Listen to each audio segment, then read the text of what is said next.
Let me preface my submission by saying this, that there were substantive provisions of the Constitution of India that were to be made applicable to Jammu and Kashmir, the directive principles of state policy, or even 356. These were all done through the application order. So that's the power under D, with consent, with concurrence. Take fundamental rights. That's nothing to do with the lists, Manoj. So 371 B1 and 2 talks of the lists. By law, particular lists. Instrument of accession, only those 4 items. That's B1. B2, other lists. That only refers to lists. That's 370. Then you come to Mallards, the application of constitutional orders to Jammu and Kashmir. Now, where any law passed under the lists, if it relates to Mallards, instrument of accession, consultation. If it relates to other things, concurrence. But substantive provisions of the Constitution were made applicable, Mallards. That also with concurrence.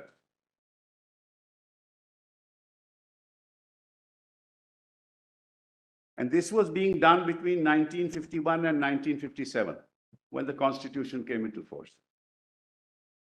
Then the Constitution took over. This was between 1951 and 1957. After that also there were application orders. Because 371D, Mallards, continued in operation.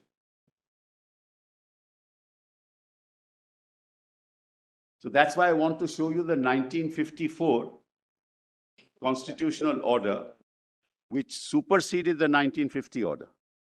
And it will show Mallards what was done. So nothing was ever done without concurrence, except Mallards for those 4 items. Never. Till date. So now kindly see page 13. PDF 13, volume 3.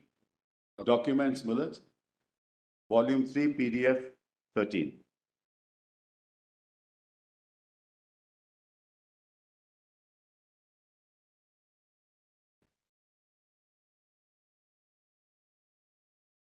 Page number? Page 13, Mallards. PDF page 13. Running page 406, Mallards. 14th May notification?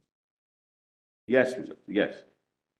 Now, kindly see, Mallards, by this time the Constitution is not in place. But they have superseded the 1950 order. So all orders hereafter were with respect to 1954 constitutional order. Because 1950 was superseded by 1954. So every other order was under 54. Now let me just show that to your lordships. The following order made by the President is published for general information. The Constitution. Just 1 second. I just need only 1 minute to I'm sorry. get back. I'm sorry. I was focusing on something in the Constitution.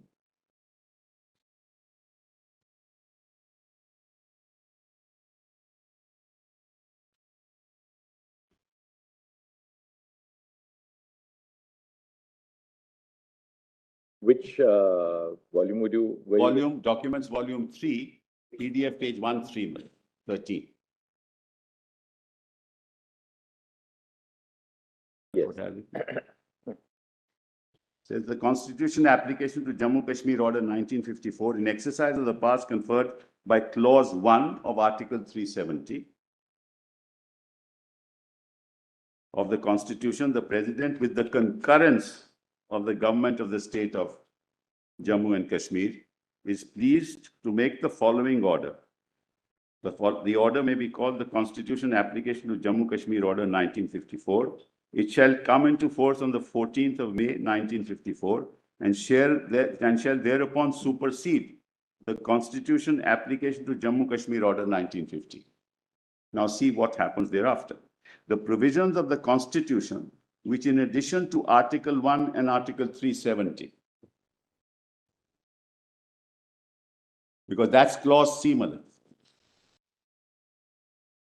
shall apply in relation to the state of Jammu and Kashmir, and the exceptions and modifications subject to which they shall apply shall be as follows. Now, preamble. That's the power under D. In with concurrence.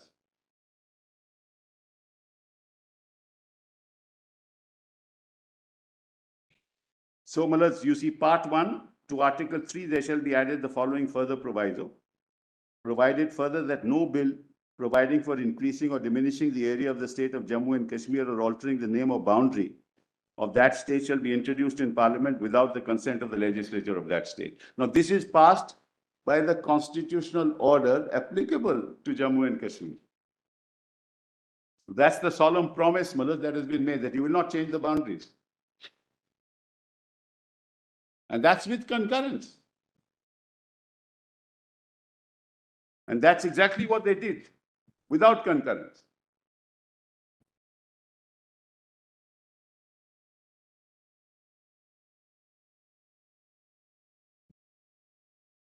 Mr. Sibal, why is it that, what is the distinction between the consultation with the government of the state, which is referred to in the first proviso to D, and in clause 1 of B? Because clause 1 of B also refers to consultation with the government of the state, and the first proviso to D also refers to consultation with the government of the state. So it will be a surplusage. There has to be a meaning for why there's two separate provisions in relation to the same. I must explain that. I must explain that. Because if you look at Malas B1, it says make law.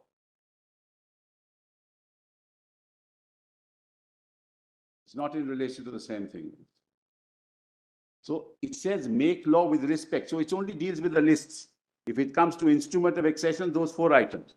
Actually, I was looking at it this way possibly. I mean, just thinking aloud, maybe wrong, correct me if I'm wrong. B1 refers to the specification of matters, Yes.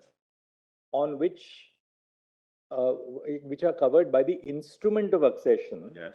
in respect of which Parliament can make laws. That is B1. Correct. It refers only to the specification of matters in the union list, which are covered by the instrument of accession, on which Parliament would have the lawmaking authority. That is B1. Absolutely. Now, the first proviso to D would obviously not cover that category. Otherwise, there was no need to put the first proviso there. Well, those only. Just see, just one second. I'm sorry. See, the first proviso also says, provided that no such order which relates to the matters specified in the instrument of accession of the state referred to in para 1 of subclause B shall be issued except in consultation with the government of the state. So the first proviso also refers to the matters covered in clause 1 of B. It also refers to consultation, and B1 also refers to consultation. Now, possibly the meaning which can be attributed to the proviso to D is this. D says, such of the other provisions of this constitution shall apply in relation to that state, subject to such exceptions and modifications as the president may make. So where the president is making an exception or modification to another provision of the constitution, then the president has been given the power.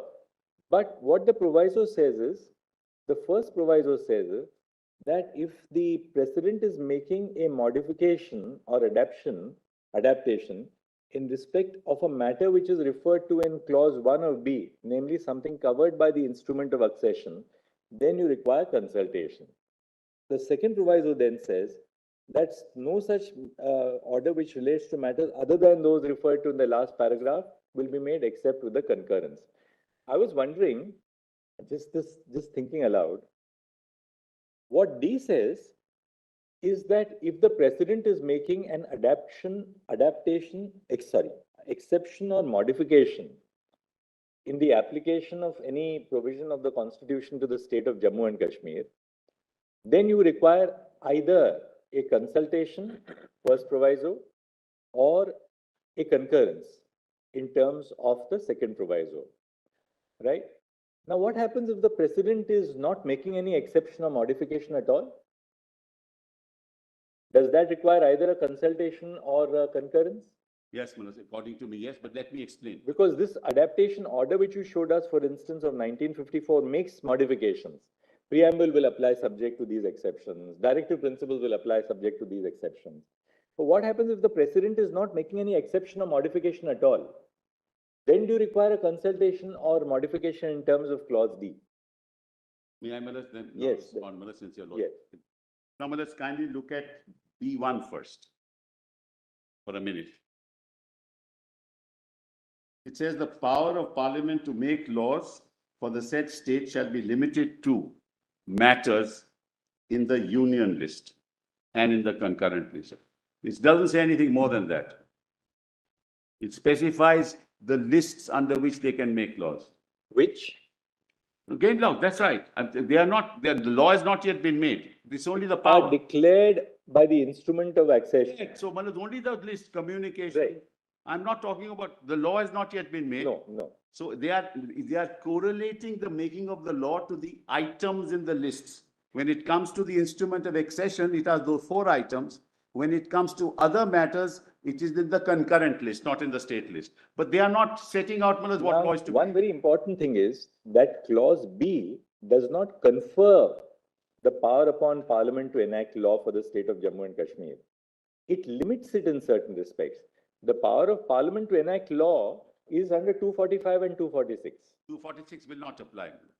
No, but the power is somewhere else apart from B. No, Manoj, I'll come. B recognizes the power of parliament to enact a law because it says the power of parliament to make laws for the state shall be limited. It's a limitation. No, it's a limitation. But Justice Paul also says that it's a limiting clause. Yes, square that list only means square that list. So if it's a limiting clause, the power of parliament to enact the law is traceable elsewhere. No, Manoj, now, Manoj, Can we say that 370B gives power to parliament to enact law? No. It limits the power of parliament to enact law to a certain extent. I was trying to explain what Yes. the Lord put to me. Please allow me. Yes. What I was trying to say was that here, what the clause says is that where the lists in the instrument of accession, right? Parliament may make a law, but that will be in consultation. It's a double limitation, Mr. Sibbal. See, the first limitation is the chief mentioned. And let's Power look at of parliament to make laws for the state shall be limited to. Yes. What is it limited to? To matters in the union list Yes. and concurrent list. So first part is matters in union and concurrent. Correct, correct. But second qualification, which in consultation with the government of state, there also you are right, to that extent you are right, it is in consultation with government of state, are declared by president to correspond to matters specified in the instrument of accession Correct, governing the accession of the state. correct. So such parts of union list and concurrent list which form a part of the instrument of accession, because everything else doesn't form a part of the instrument of accession. The whole list doesn't.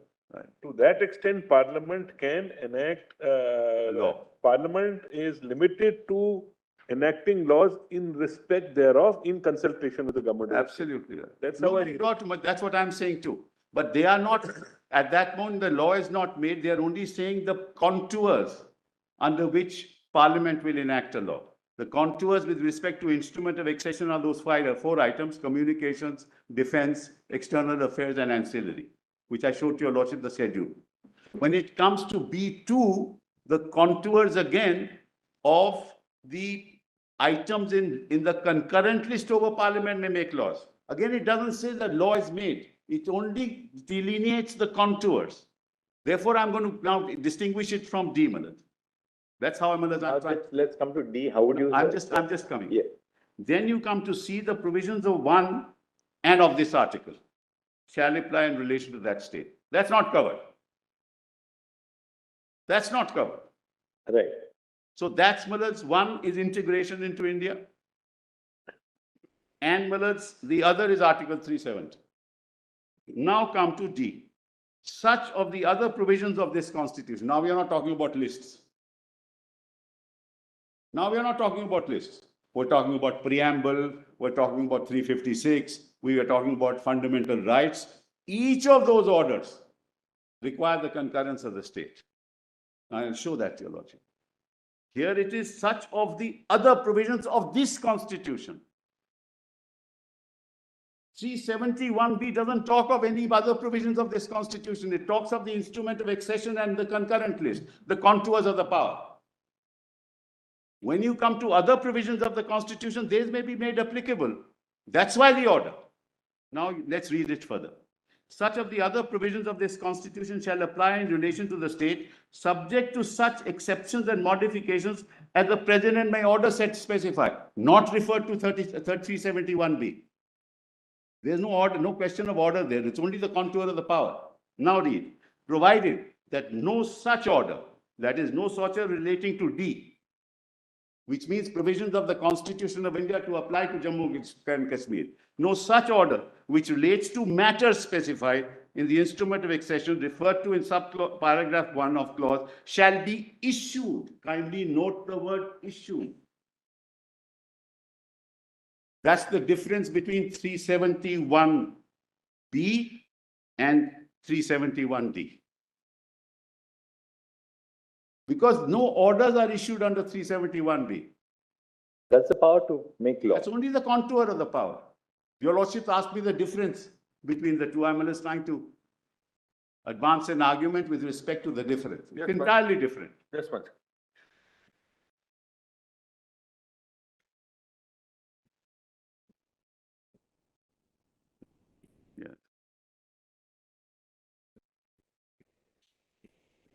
Yes. Yes.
So, Attorney General, that two constitutional practice is one thing. We are now looking at just the text of the provision. There are two possible constructions of clause D. Constitutional practice may seem to support what Mr. Sibbal is saying. One is that D refers to the fact that other provisions of the Constitution may apply such Other than one and two. One and- Such of the other provisions of this Constitution shall apply in relation to that state, subject to such exceptions and modifications as the President may by order specify. In other words, if you are making exceptions or modifications, that's one construction. That if the President is making exceptions or modifications, then if it relates to a B1 subject, then you require consultation with the state. If it relates to something other than a B1 subject, you require consultation of concurrence of the state. All right. So it is only where you are making exceptions or modifications in the Constitution that it requires either consultation or concurrence.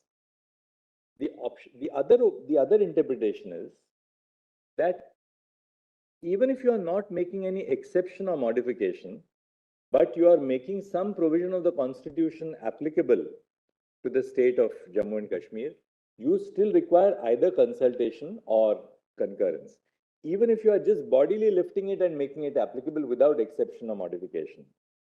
That's the second construction of D. That's correct. Now, the question is really which is a more plausible construction? I come to that. Because actually, if your lordships looks at the 1950 order itself, it will give an indication of what was meant. And just not leave 54. That's why, Mr. Sibbal, the Chief Justice said constitutional practice does support this view, but there are two plausible constructions which can be made. One is that the entire Constitution has been adopted in terms of clause D. If you require modification or changes in that part, then you require a presidential order which shall be issued in consultation, not in consultation, with the concurrence of the state. I appreciate that, but that will render three OCOs completely. C will become OCOs. C is the provisions of the Constitution. The C is something different. C dilutes the article itself. C, mothers, I am not on anything else. When you see other provisions of the Constitution, except for one and the 370, you can't touch 370. But let's move forward, mothers. I'll be able to show that to your lords. P is 370 and C is Article 1. And one is mothers integration. So that can't be touched. If it's part of India, can't be touched. 370 can't be touched. All other things can be touched. It doesn't say, C doesn't say it cannot be touched. C doesn't say 370 cannot be touched. In fact, clause 3 makes it very clear it can be touched. Just say that. By now, your lordships have, in fact, may I tell your lordship something interesting? Because I looked at the original Constitution of India. The friend will show it to your lordship. It was only a marginal note.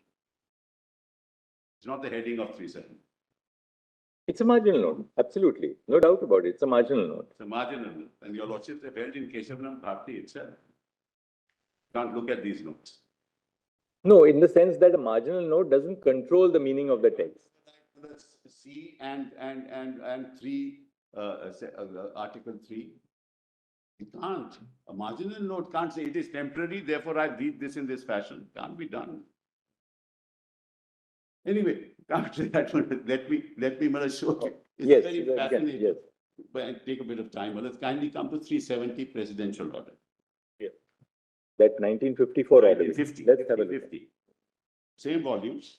1950 or 54? No, Malas, I'm coming to 50, Malas. Liquid text. Volume 3, PDS page 4 months.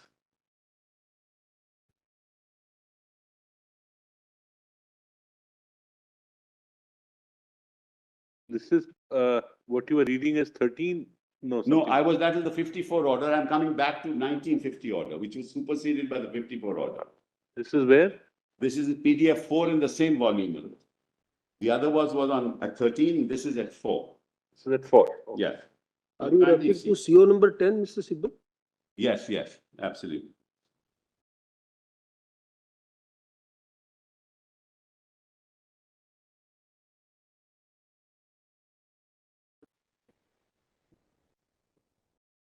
Well, let's kindly see the index of this.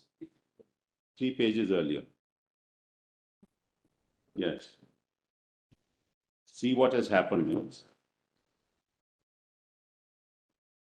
This will give you the kind of orders that have been passed from time to time. There are, by this time, about 54 orders. These are probably not all the orders either. Very first page of the volume. Yes, yes. The first page of the volume. That's right. We are looking at There's the a whole different index of all the orders. orders issued. Yes.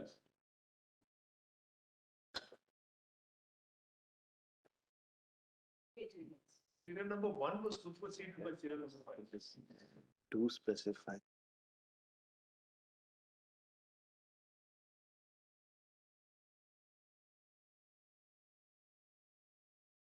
Now read it with me. The order may be called the Constitution Application to Jammu Kashmir Order 50, which should come into force for the purposes of subclause B1 of clause 1 of Article 370 of the Constitution. The matters specified in the first schedule to this order, being matters in the union list. This is in consultation. Kindly read the words. In exercise of the power of 370, in consultation with the government of the state.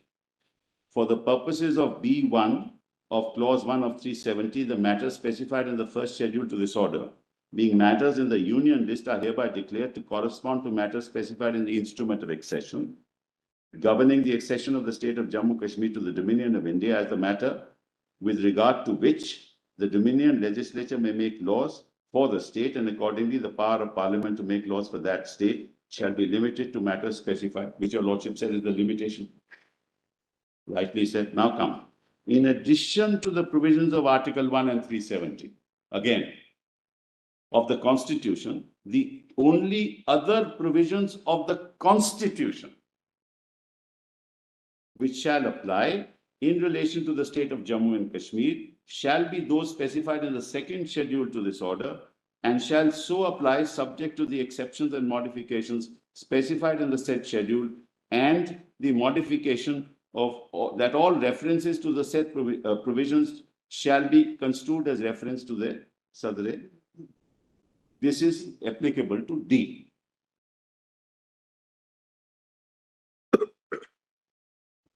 First schedule deals with entries, and this deals with D, because you're not to apply now the provisions of the Constitution of India, and they are all incorporated in the Constitution of India as applicable to Jammu and Kashmir order. So 356 also comes there, Part 3 comes there, Preamble comes there, Directive Principles of Policy come there, but that's all with concurrence. Therefore, it didn't come at this stage. That happened later.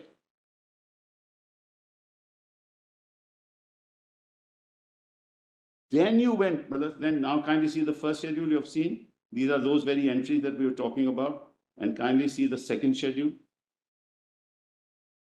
It starts, at PDF 6, page 17. Just for my lord. PDF 6, page 17. Kindly see exceptions. Article 72(1), provisions of the Constitution applicable. So there was no doubt on this issue, entirety of Part 5. But in Part 5, 72(1)(c), 72(3), 133, 134, those are exceptions. Last column is modification. So it's not just a question of application. It's a question of substantive understanding of what 370 is.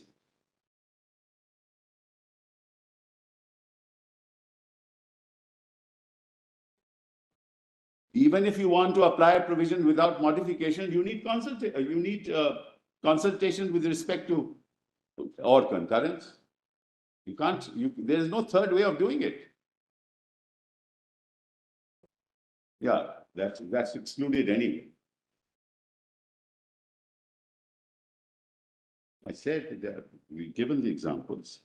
Modifications 54 and 50 shall apply subject to modifications that the reference therein to the elected members of the Houses of Parliament to each elected member of either House of Parliament shall be deemed to include respectively a reference to the representatives of the state in those houses and to each such representative. So you modify 54 and 55. Then if 247 you modify. 246 shall apply subject to the provisions of paragraph 2 of this order, and clauses 2 and 3 of 246 shall not apply. So you can't pass a law. So what is the effect of clause 2 and 3 of article 246 not applying in relation to the state? Because the residuary power is with the state. No, but 246(2) says, refers to the power of parliament and the state to enact laws on the concurrent list. That's fine. No, but if 2 is not applicable, then neither the state nor the parliament can enact a law on the concurrent list. It's because of 1B, Malaz.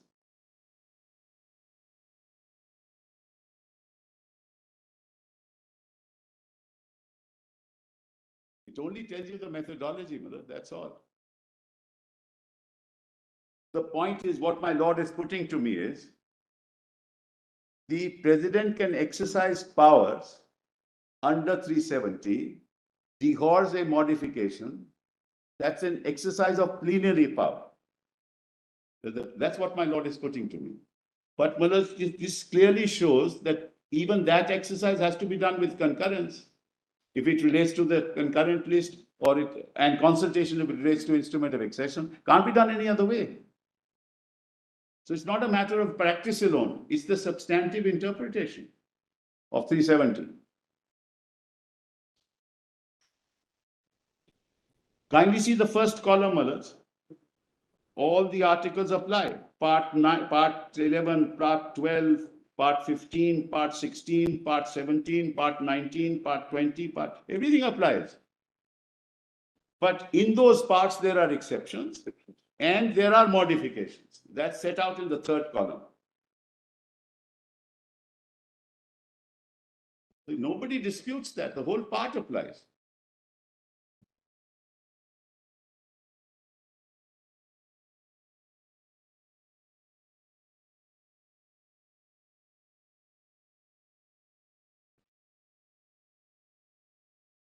Clause 3 of the order seems to suggest that the only provisions of the Indian Constitution which would apply to the state of Jammu and Kashmir are those which are specified in the second schedule, and that too with the modifications which were made. Absolutely. That's our submission, Madam. And then this is superseded by the 1954 order. For example, Part 3 at this stage was not to apply now. It's not in the second schedule. Let's go to this now. The 54 order. 54 order. Let's Yeah, do that. that's volume 3 again, page 13.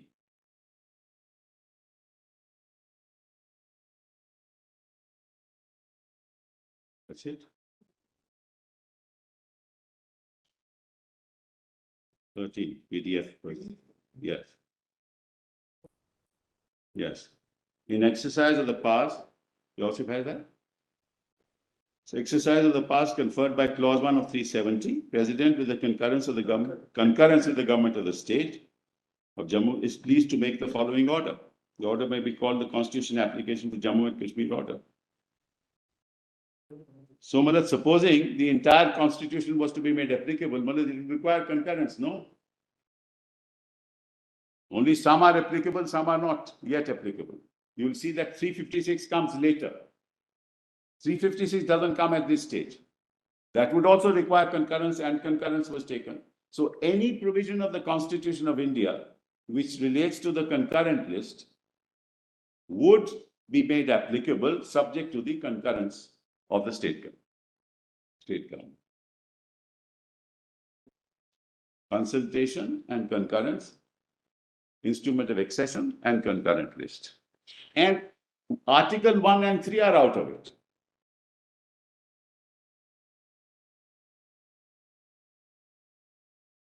So kindly see, Malaj. Clause 2, the provisions of the Constitution which in addition to Article 1 and 370, in addition, shall apply in relation to the state of Jammu and Kashmir, and the exceptions and modifications subject to which they shall so apply shall be as follows, the same pattern. So the exception made here is the entire constitution is adopted subject to the modification made there. Unlike the Other than 1 and 1950. 3, other than 1 and 3. 1 and 3 is already there. That's right. Unlike 1950 order, which had specific articles were made applicable. Now the entire constitution. No, because 356 was not applicable at this. No, but there would be a clause in this saying three It's fifty-six. part by part, not two mullahs, part by, see part one, no, part two, part three, it's part by part, it's not all. Is 356 specifically excluded No, at this in stage, this, at this stage? yes. Excluded.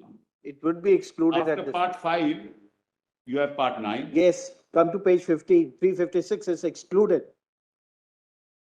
Yes. So at the this- entire constitution was made applicable by the 1954 order, Mullah just said, except to the extent of exclusion. Mullah, this part five is state 11 straight away. There's no question of the entire constitution being included. Just 1 minute. Just read- Mr. Sibbal, my learned brother may be, if with respect, right.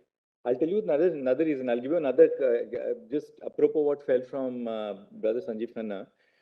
Just see now part 3. First, we'll just see one small provision, clause 2 of the order of 1954. Correct. Yes, It says the provisions of the constitution, which yes. in addition to Article 1 and Article 370 shall apply in relation to the state of Jammu and Kashmir, and the exceptions and modifications shall be as follows. Now, one thing is very interesting. The word only which we found in the 1950 order has been deleted in the 1954 Right, order. Right, So only goes. yes. Now, let's go to part 3 for a moment, and just to test the hypothesis. We'll just go to parts, yes. Now, just see clause C in Yes, part clause- 3. Clause, yes, I Right? got it, Mullah. It says in clause 3 of Article 16, the reference to the state shall be construed as not including a reference to the state of Jammu and Kashmir. Correct, Now, if we see Article 16(3) of the Constitution, yes, it says nothing in this article shall prevent Parliament from making any law prescribing in regard to a class or classes of employment or appointment to an office under the government or any local authority within a state or any requirement as to residence within that state or union territory prior to such employment or appointment. right. Now, if the entirety of clause 16 were not to apply to Jammu and Kashmir, Yes. what was the reason for saying that only clause 16(3) will apply subject to these modifications? For the simple reason that Mullah's other clauses in respect of clause 3 of the constitution came into the J&K constitution later. And I'll show that to your lordship. But is it your contention therefore that Entirety of 16 that applied. 16(1) didn't apply to the Jammu and Kashmir? It did apply, it applied. The part which is mentioned. But how did it apply then? No, part 3 applies in full. When it says part, your lordship may see they have a serial number and then they have A, B, C below each of these parts. So when they mention the part applies in full. Now, in that part, A, B, C will tell you the exception or modification of the provisions of the constitution in that part. So when the part is indicated, the part applies in full. In the 1950 order, it was columnar. So in the second That's what I was schedule- saying. See, in the earlier, the manner of printing of the two notifications. Yes, is slightly Yes, that's all, That's that's all. very good. In the first one, has been there is a expressly column, excluded. Yeah. it is a article, Yes, then what is the exception sort of correct, carved correct. out? And the modification, now it's. Modification exception carved out.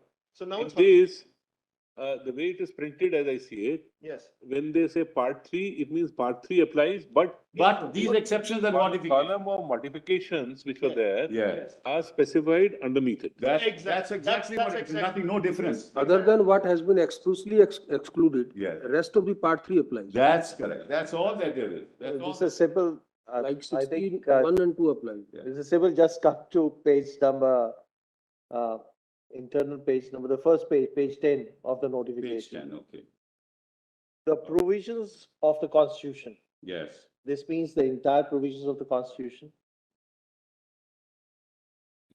Page 10, your lordships. PDF page 10? Yes, Yes, that's a notification, 14th May 1954, 2, clause 2.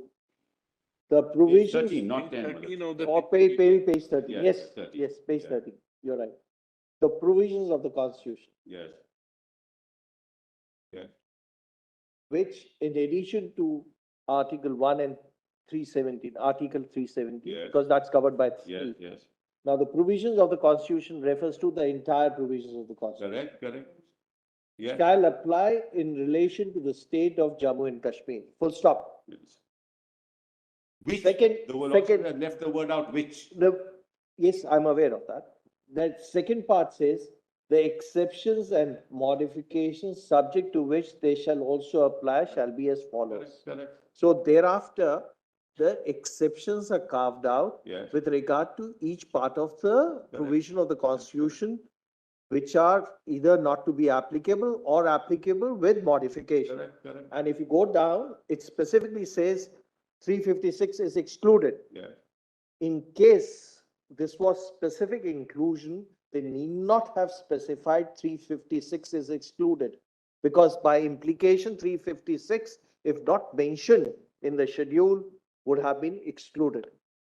With the greatest respect, when you say, kindly read it, just see. Kindly see part 18. The very fact that some articles have been Kindly see excluded, page 18. Kindly see page 18. PDF page 18. yes, Which is this. See part 18. 352, the following new clause shall be added. Above that, correct, part 18. correct. And therefore there are exceptions. We are then at item. But the part applies, but there are exceptions and modifications. Like part 18 applies, for example, part 18 applies, Yes. the modification is specified below that. Yeah.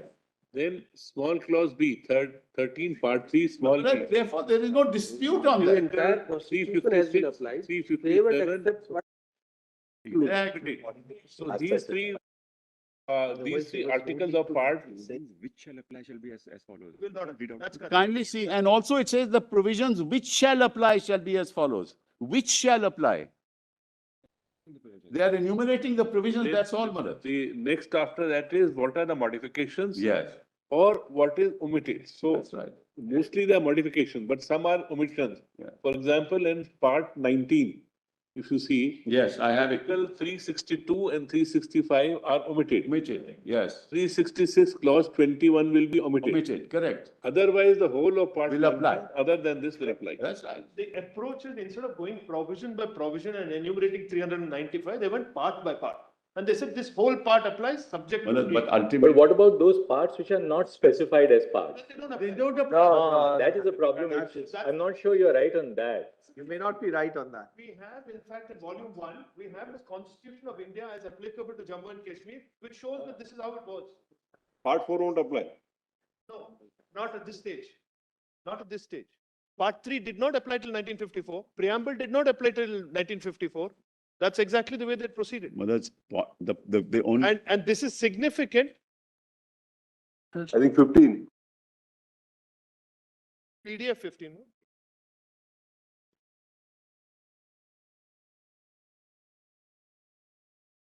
The part your lordships are referring to is? If everything applies. Yes. Why were they specifically? Yes. So part 4A is omitted at that stage. 4A came later anyway, but part 4. The one way to look at it is part 4 will absolutely apply, of course, but without any modification. But where there is modification, then it's specified. That's not the understanding of the government of India then. That's not the understanding of the state of Jammu and Kashmir then. That's not the understanding, Malad, of any authority.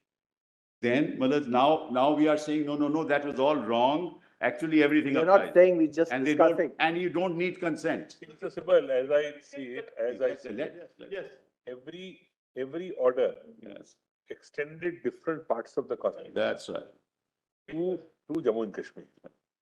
Now, if a particular provision is a modification, it says so. Now, it may be by provision wise, Yes. or it may be part wise, Yes, it may be by any method, correct. but it keeps on extending by the Yes, orders yes. which are passed. Yes. So first one was provision wise in a sense. This one is part wise because practically the whole part was to apply Yes, with certain modifications. that's correct. To the extent that it is not to be applied, it is excluded. That's right. That's the only submission. That's the only, and in any case, Malad, 1 and 3 are, 1 and the 370 are excluded. That is from because of the first notification, separate clause C was made. That's correct. Clause C was made for Article 1. So, Malad, this argument then doesn't take us anywhere because we are dealing with 370. We are not dealing with any other part of the constitution. So we can, Malad, interpret the orders any which way you want, but it cannot touch 1 and 370. The two major points to my mind are this. One is your submission that Article 370 has acquired a permanent feature of the Constitution. Yeah. That's the debatable issue, Yes. which both sides will debate. Next is suppose it is not permanent. Then what is the manner of abrogating articles? That's right. Is that procedure followed or not? That's correct. The only two issues as I Correct, see it correct, in the correct. whole But I'll issue. hope and try and convince you that it is permanent.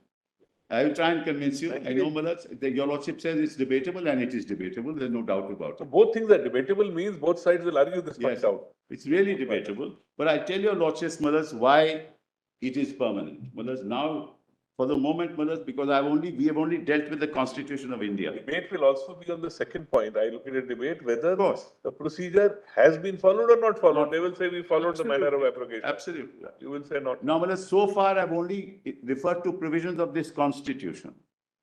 But Malad, your lordships will have to look at the Constitution of Jammu and Kashmir, because that Constitution, Malad, was framed and cleared in 1957.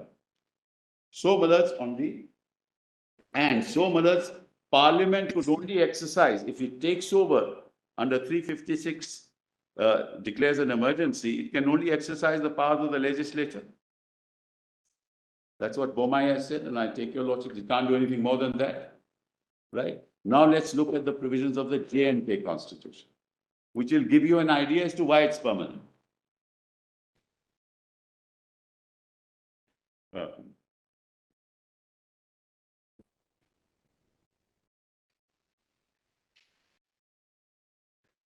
Yeah, Manoj, I'm sorry, my understanding is right. Before we go to that, let us kindly see the volume 1, PDF 132.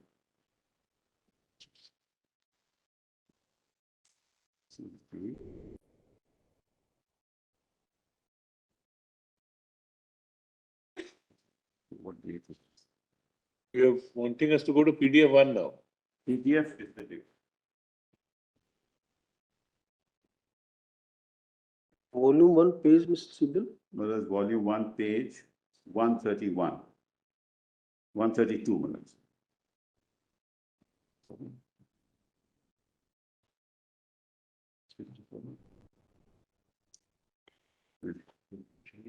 Now, let's kindly see, this is the Constitution of India as applicable to Jammu and Kashmir just before abrogation of 370.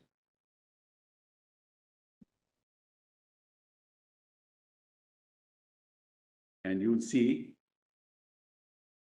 Sorry, Mr. Sibal, which page? page PDF 132. In the same volume? Yes, volume 1. Volume 1, Manoj, not 3. One second.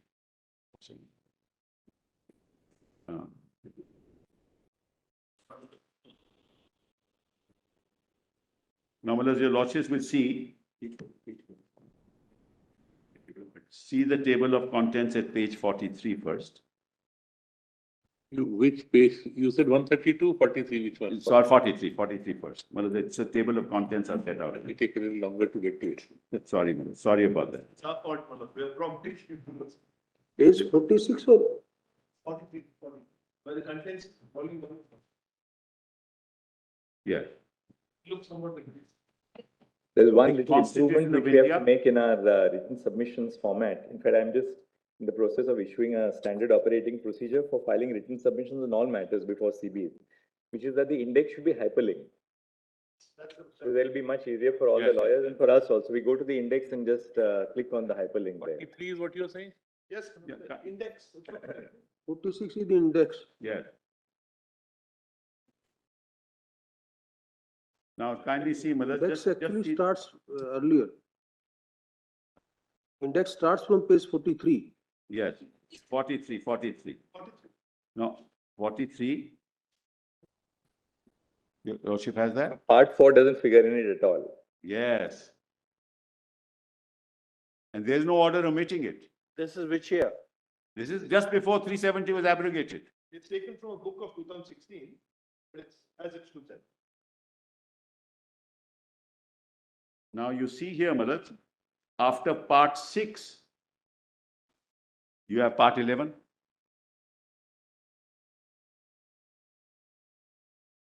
Part 6, what page is that, Mr. Well, Sibbal? part 6 is at page PDF 48. And the next is, yes. Part 11 is page 49. So nothing is excluded.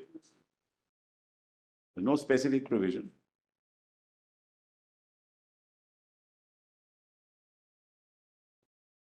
Therefore, the order says provisions which shall apply shall be as follows. That's why, Malad, the 54 order says what it says. Provisions of the Constitution which shall apply. So notwithstanding the deletion of the word only, Yeah. the word which seems to indicate that these are the That's parts, the really- provisions which will apply. So that's Malad's really. Now, Malaj, in this context, kindly look at the Constitution of Jammu and Kashmir as it was cleared in 1957, passed in 1957. And remember, Malaj,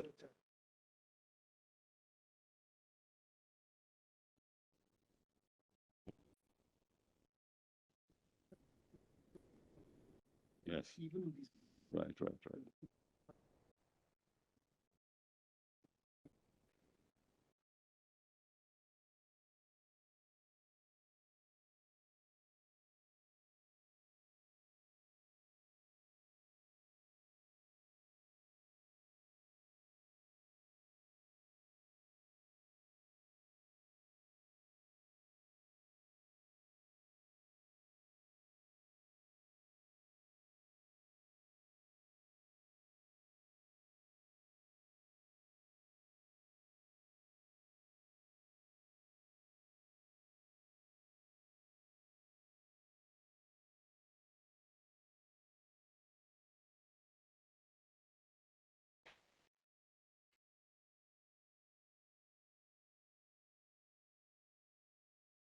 Publication or government publication? it's not a government publication, Malaj, but this is not hopefully not in dispute, Malaj. But Mr. Sibal, you are right that the constitutional practice which was followed since the adaptation orders proceeds on the basis that government selectively applied provisions of the constitution to Jammu and Kashmir. They never treated it as if all provisions apply. The really clause D is susceptible of two interpretations, but the constitutional practice supports what you are arguing. We'll of course have to hear the learned AG on that. Now, Malaj, we move on to what happened in 1957 when the Constituent Assembly, Malaj, drafted this constitution and was adopted. Right.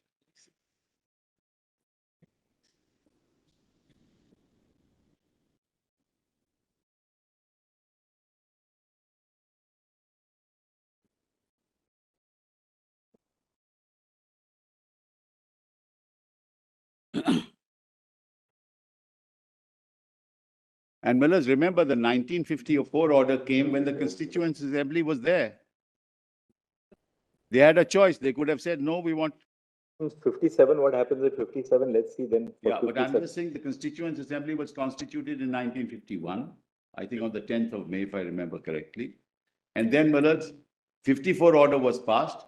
They could have said, look, no, we'll abrogate 370 and be part of India without conditions and like any other state. They chose not to. And you will see that, Millers, in the Constitution itself. I'll show, Millers, it's better we look at the There is Constitution. no dispute about the proposition. 370 remained in the Constitution. Yeah. So nobody is arguing that 370 was not there. Otherwise, where was the occasion to abrogate it? Only issue is whether it requires a permanent character, Permanent character. which cannot be touched, or whether there is a methodology, right or wrong, there is a methodology by which 370 can be abrogated. Correct. That's the first part of your argument, as I understand. Correct. And in the alternative argument is, even if you don't accept my first part of the argument, The methodology was wrong. methodology was wrong. No, sir, I'm sorry to interrupt, but on this permanent statement, 370 is in three parts. The first part, our argument is continues always. Second part is transitory because it's dealing with what happens before the Constituent Assembly comes in and Constituent Assembly has to ratify. The third part is temporary while the Constituent Assembly is there. Just putting it in a nutshell, that's our argument. Yes, you are saying, according to you, 370 is structured in a manner Yes, whereby some part will go away or become Yes. otiose, and some part becomes otiose because in 1957, some Correct. other part becomes otiose Correct. later on.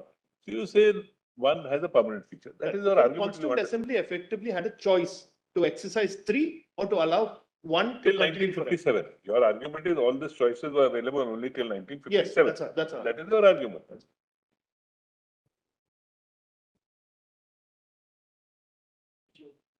So much. No, let's not debate it. In fact, that's why the explanation to B contains an exhaustive definition of what is meant by the government of the state. Government of the state does not say includes the Maharaja. It says government of the state means the person for the time being recognized by the president as the Maharaja of Jammu and Kashmir, Correct. acting on advice of the Council of Ministers for the time being. Right. Now, what happens when the Maharaja is replaced by an elected government in Jammu and Kashmir? Then the elected government on the aid and advice of the Council of Ministers. Where do we Governor- get that? Because the explanation says government of the state means. Well, I'll show that to your lordship. That's also there, Madam. It is part of the constitution, Madam. I'll show that. This explanation was introduced in 1952. This ex- There's a difference of opinion here. Leave it. Let's, you can. Of us, not. Their case is that 2 and 3 may cease post 57. But some of us whose argument is that no, the entity goes if we read clause 2 carefully. So this is that difference of opinion. So your submission. Well, there is a government order of 1965 which says that Sadr-e Riyasat will be in the governor. 50, 67, Yes, 1965 order. 65. So till 65, did the Maharaja continue to have? Yes, Madam. Then, There were separate powers of Sadr Riyasat. Yeah. The but Madam, ultimately, equivalent of chief minister is called the prime minister. Yeah, for that's a long correct. period of time. But Till in those 65, Madam, terminologies it was the were, governor. removed. There's an order to that effect. So be that as it may, Madam, I think we're traveling a bit too far at the moment.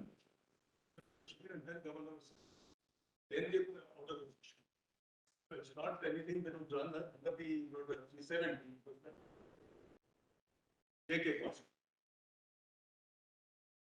Now kindly see, Madam, the preamble of the Constitution, your lordships will find, volume 2, PDF page 16. Now we are looking at the J&K Constitution. That the Constitution of India is applicable under J&K Constitution. J&K Constitution. So that is volume. Volume 2, PDF page 16. Yes. No, J&K.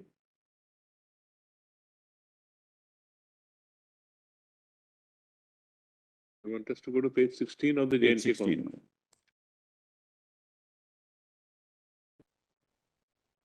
Yes, the entire volume is that.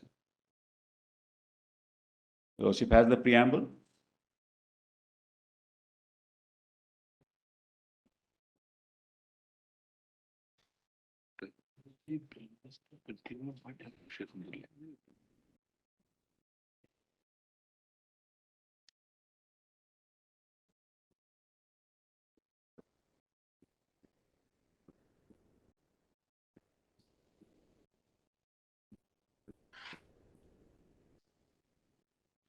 That's why the regulation. No, you.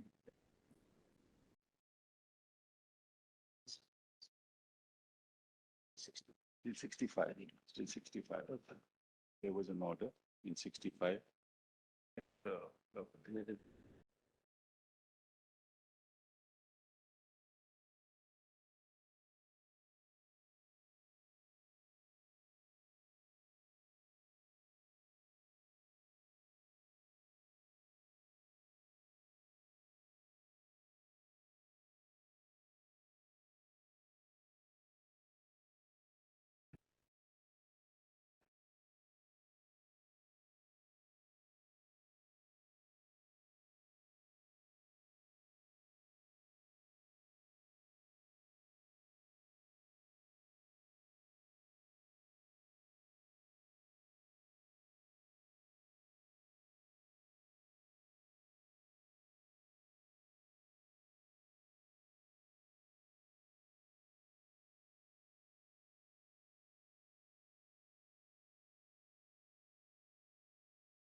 Well, just kind of page 5, PDF page 5, volume documents, volume 2. Just it's the index, Mullahs, really.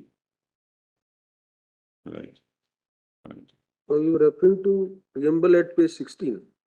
Yes, but before that, Mullahs, just so that you know Mullahs, what the Constitution was dealing with. Page 5 is part 3, you are saying. Page 5, You're wanting us to read page 5? contents, Mullahs. Contents, the state, Yes. permanent residence, directive principles of that's what I'm state saying. policy. PDF 5. Yes. Just the contents, Mullahs. Yes. You see now, part 1, part 2, part 3, part 4. And the directive principles of state policy now come in. Permanent residence come in. Then the state, permanent residence, directive principle of state policy, executive, governor, council of ministers, advocate general, contractor, government of business, composition. Just 1 minute, Mr. Let's go again, Speaker's Director.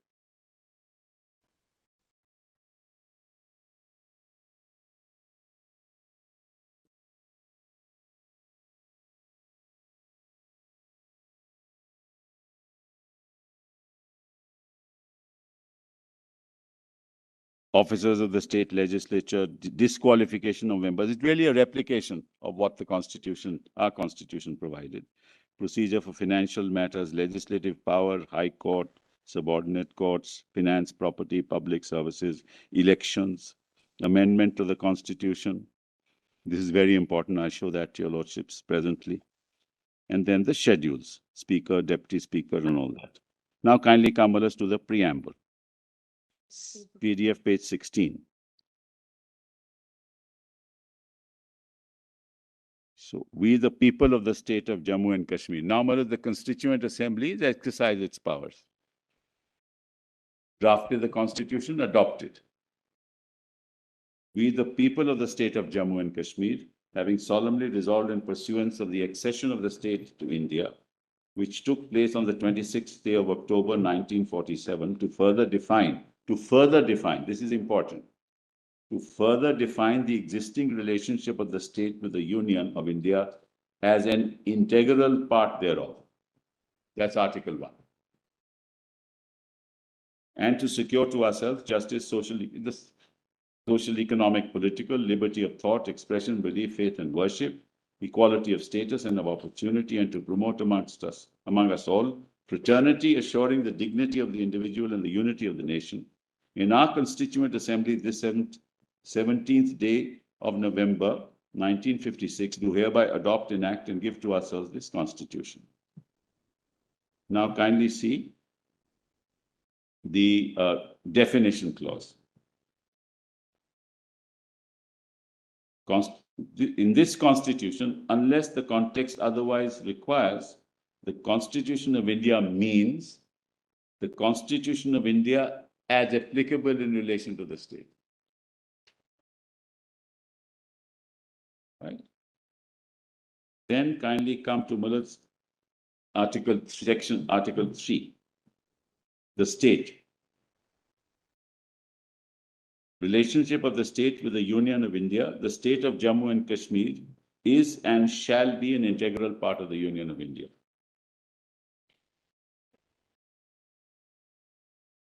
And Muller's subclause 3 says, just above that, any reference in this constitution to the Sadr-e Riyasat shall, unless the context otherwise required, be construed as reference to the government.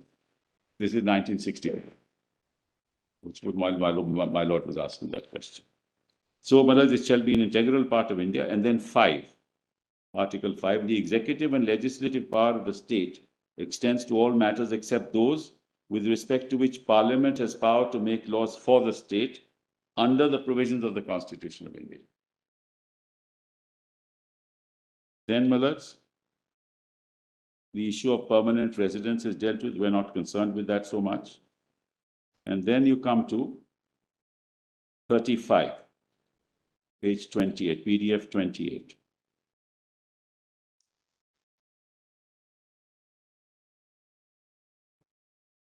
This is an important section, Malaj. Important article. 35. My lords have that. PDF 28. Council of Ministers to aid and advise the governor. There shall be a council of ministers with the chief minister at the head to aid and advise the governor in the exercise of his functions. All functions of the governor, except those under sections 36, 38, and 92, shall be exercised by him only on the advice of the council of ministers.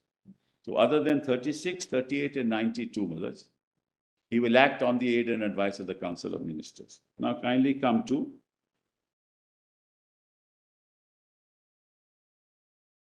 38, 48A,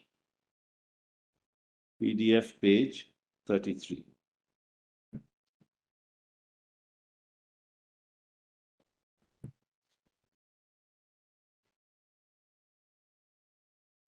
This was inserted, Malaj, in 1975. Notwithstanding,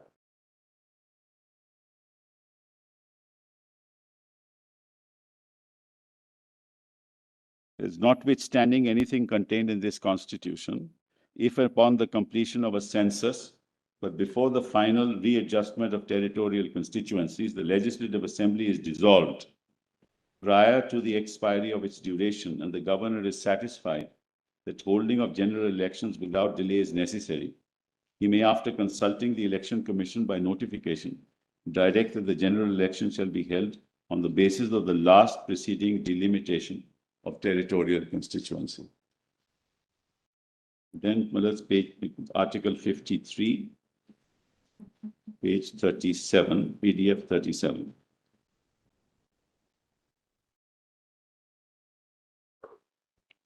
Article 53, Malaj, at PDF 37. That's the session of the legislature, prorogation and dissolution. The governor shall from time to time summon each house of the legislature to meet at such time and place as he thinks fit. But 6 months shall not intervene. These are the provisions of the Constitution also. Intervene between its last sitting in one session and the date appointed for its first sitting in the next session. The governor may from time to time prorogue the houses or either house or dissolve the Legislative Assembly.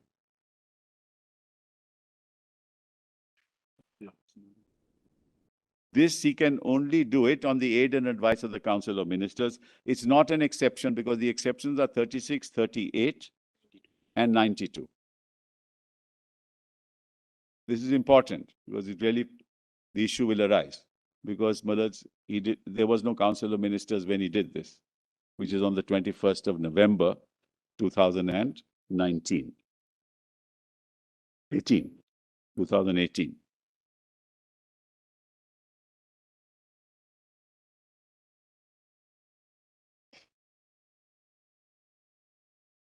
Malaj, the importance of this is that he can only dissolve the Legislative Assembly on the aid and advice of the Council of Ministers. The only exceptions that the governor has in the terms of his exercise of power are 36, 38, and 92, which he need not do on the aid and advice.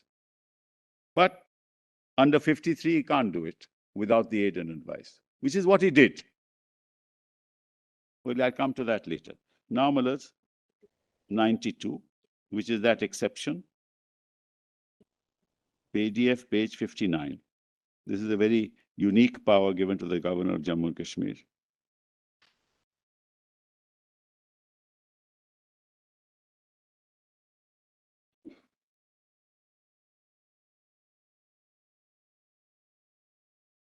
Yes.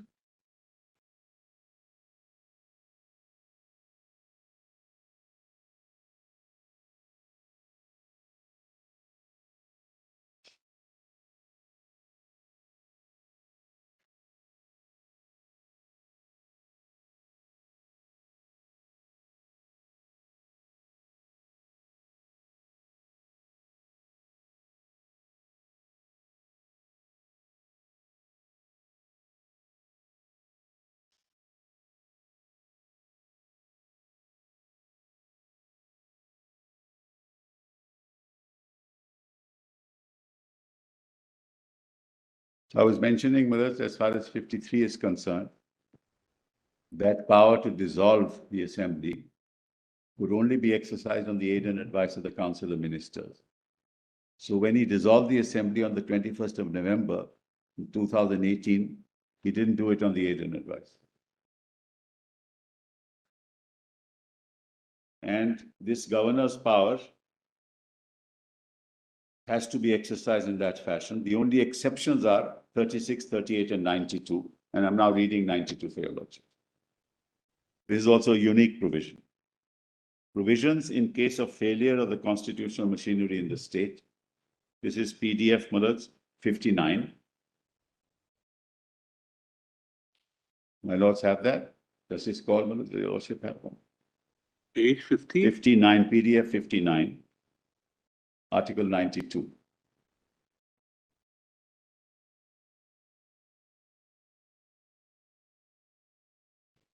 My lord have it. Breakdown of. Yes. Now, provisions in case of failure of the constitutional machinery, if at any time the governor is satisfied that a situation has arisen in which the government of the state cannot be carried on in accordance with the provisions of this constitution, the governor may by proclamation, Mullahs, assume to himself all or any of the functions of the government of the state and all or any of the powers vested in or exercisable by any body or authority of the state, make such incidental and consequential provisions as appear to the governor to be necessary or desirable for giving effect to the objects of the proclamation, including provisions for suspending in whole or in part the operation of any provision of this constitution relating to any body, provided that nothing in this section shall authorize the governor to assume to himself any of the powers vested in or exercisable by the High Court. We're not concerned with that. But Mullahs, this he can exercise without the Council of Ministers, unlike in the Constitution of India. Why? Because Jammu and Kashmir has a unique status in the context of its relationships with the government of India.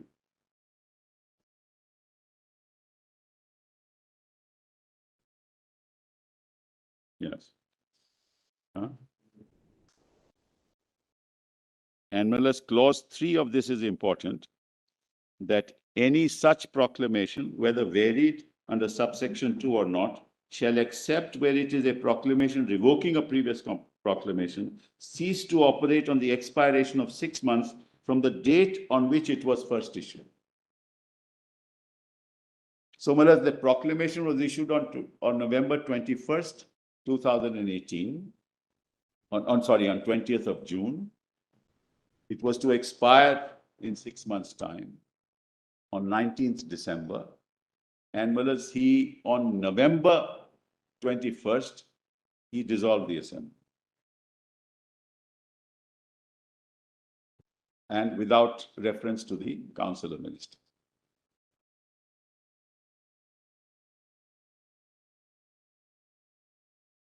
But anyway, we'll come to that a little later. Now, most important, Mullahs, in the context of what we've been arguing all of yesterday and today, is 147, PDF 85, sorry.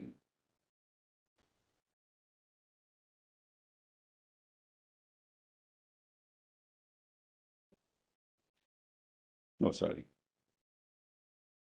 Amendment to the Constitution. Yes.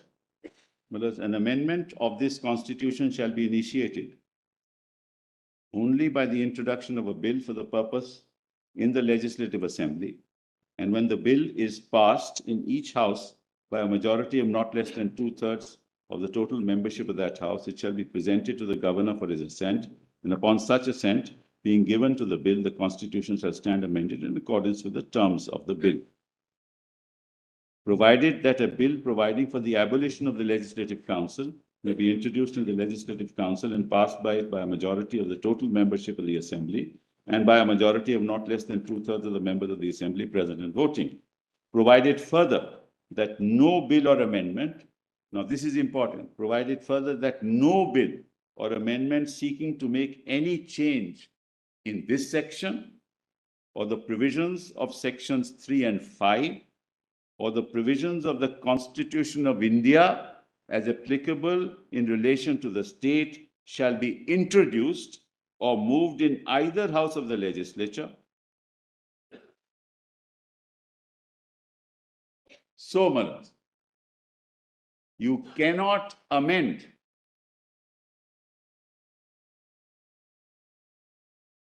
370 as it is made applicable to the constitutional order made applicable to the state of Jammu and Kashmir. So no legislature can even move a bill. This is what makes it permanent. This is exactly why it is permanent. It had to be temporary because at that time there was no constituent assembly. It was temporary, it had to be temporary. Per force it was temporary.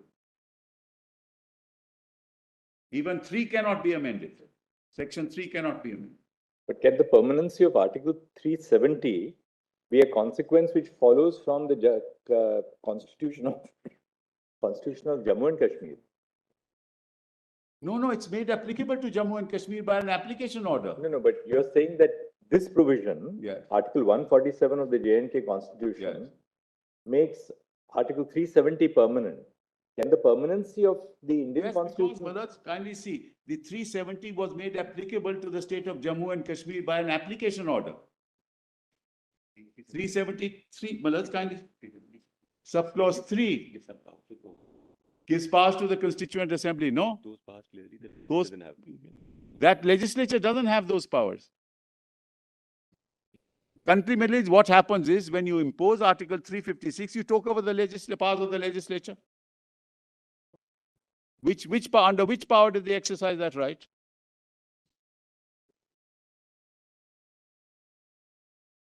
Not of the legislative assembly. Yes, exactly. That's what I'm saying, brother. Mr. Sibal, how But then can how we, is proviso C will applicable? Yeah.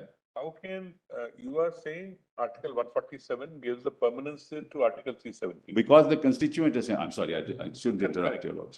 Now, can the Constitution of J&K give a permanency to Article 370 of the Constitution of India? Exactly.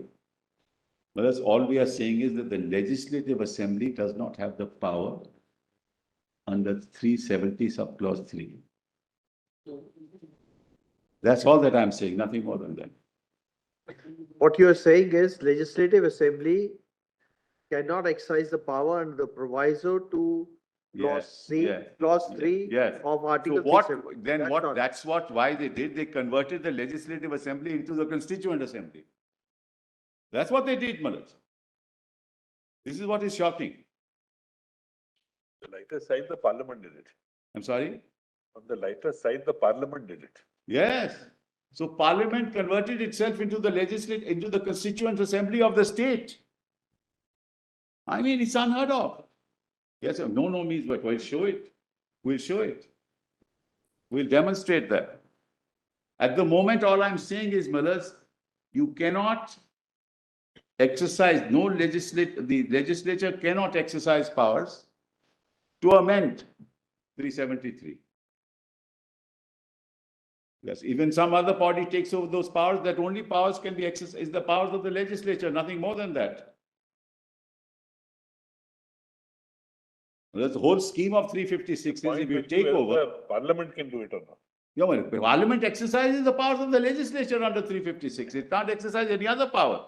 And that's the scheme of 356, which I'll come to later. That's Bomai, mothers. Now that's settled. You can't arrogate to yourself a power that the legislature doesn't have.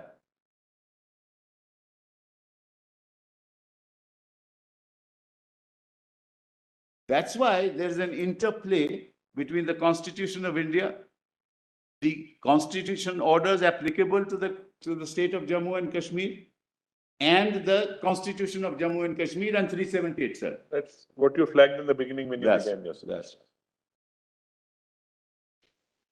That's the issue. Actually, Article 147, the second proviso to Section 147 of the J&K Constitution, would seem to indicate that the provisions of the J&K Constitution are treated to be subordinate to the Indian Constitution.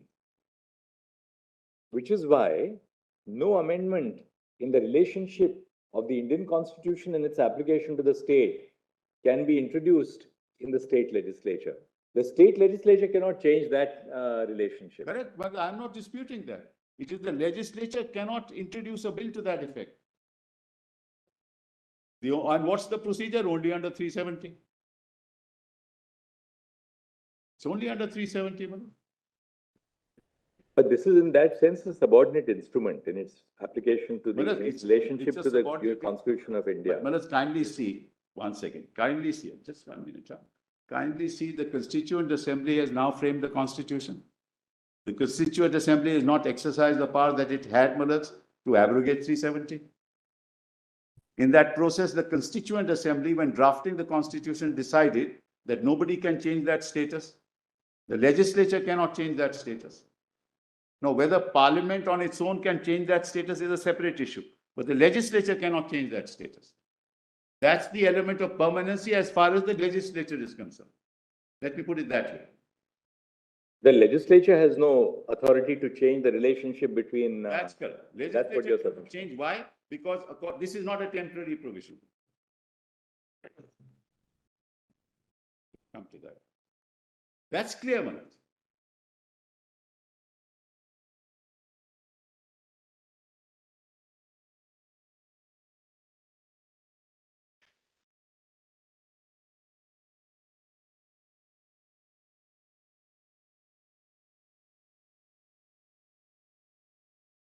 Section 3.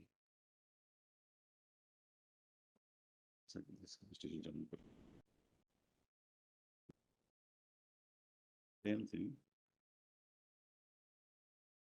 Section 3.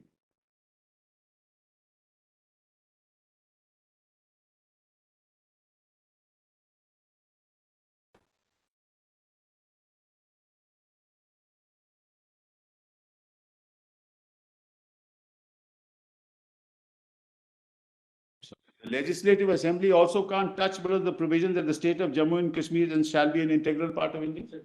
Section 3. It also can't touch extent of executive and legislative power of the state.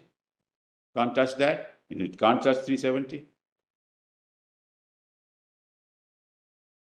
So from the point of view of the Constituent Assembly, when the legislation was drafted and the Constitution was drafted, it was clear that this relationship is permanent.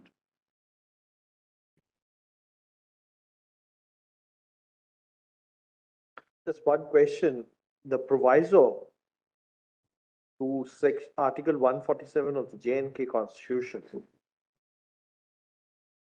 says that no bill or amendment seeking to make change in the provisions of the Constitution of India is applicable Yes.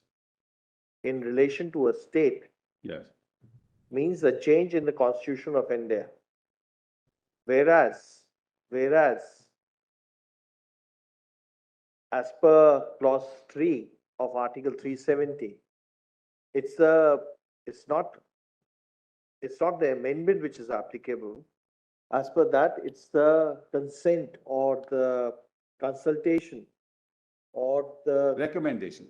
Neither consent nor consent. It's a recommendation no. if of we the let's see, let's of see the Constituent 373. Assembly. Let's see 373 for a Yes, minute. please.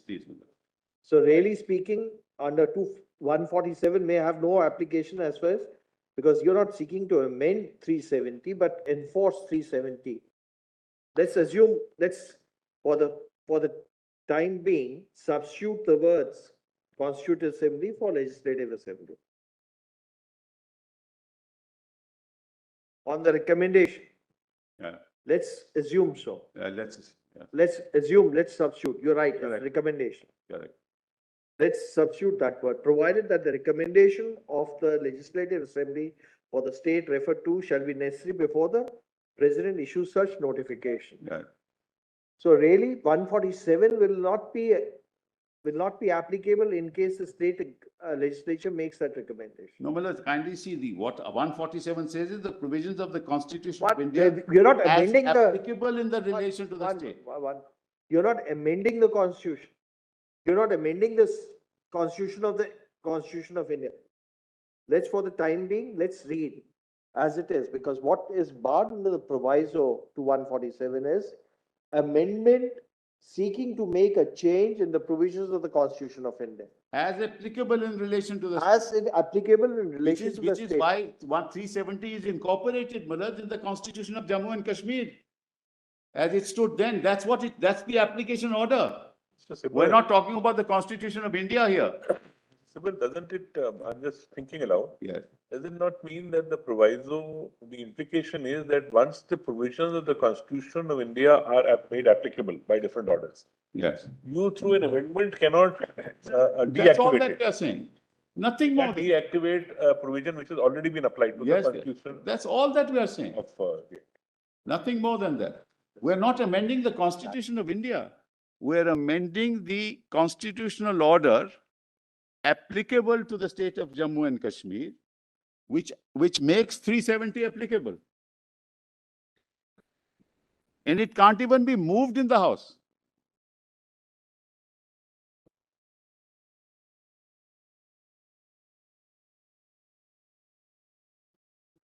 Yes.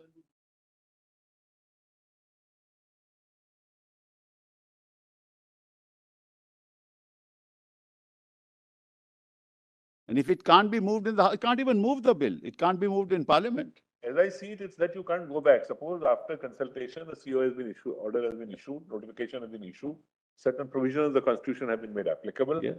Then it's not that a rethink can arise 10 years later and you start That's all. That's all. and say that, look, okay, we don't want to make some of the Constitution provisions Absolutely. already made applicable, Correct. not applicable. So my argument is that the Constituent Assembly has exercised its choice. And it's evident from the provisions of the Constitution itself. So you need to read the Constitution of India, the orders applicable to Jammu Kashmir, the Constitution of Jammu and Kashmir, and 370. So under what provision of law under the Constitution of India can you change that? When you are doing it under 370, 356.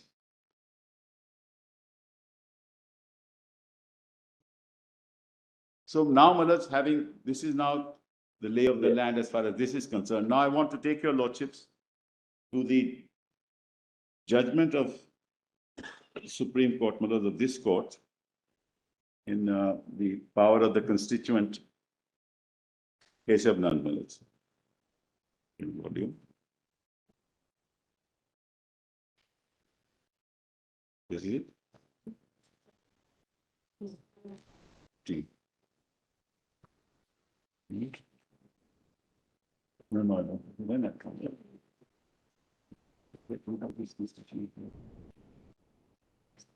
So Sibal, is the factual whatever you had to say is over? No, Maharaj, I'll go back because we are on the point of the Constituent Assembly and the Legislative Assembly. So Maharaj, that has to be clarified. Maharaj, you can't, a Legislative Assembly cannot be converted into a Constituent Assembly. My basic argument is that. Under what power can you convert a Legislative Assembly into a Constituent Assembly?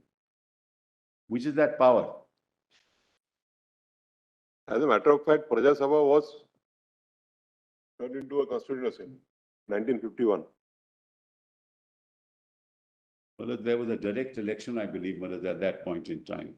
Praja Sabha was not all directly elected. But I'll check that out, but I don't want to make a statement and I'm sure of it.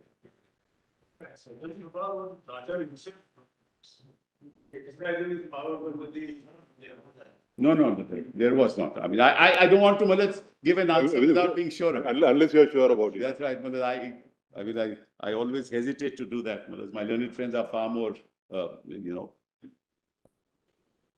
articulate on those issues than I am. Seized by the Raja in 2051. Just about by the power of Praja Sabha was conferred to the Constituent Assembly. The power of Constituent Assembly was conferred on the Praja Sabha.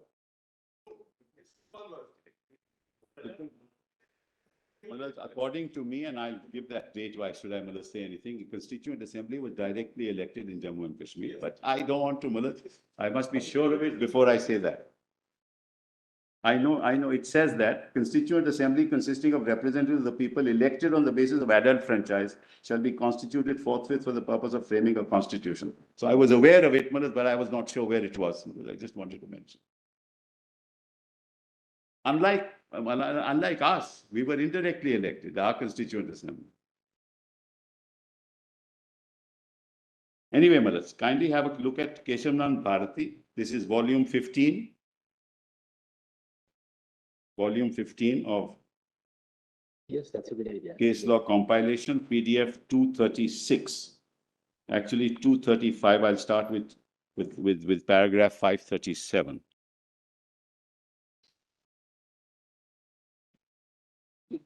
Volume 15, my lords. Volume 15, paragraph 537. Which is why I've been saying throughout my submissions, this was a political act to achieve a certain political purpose, dehorse the provisions of the Constitution.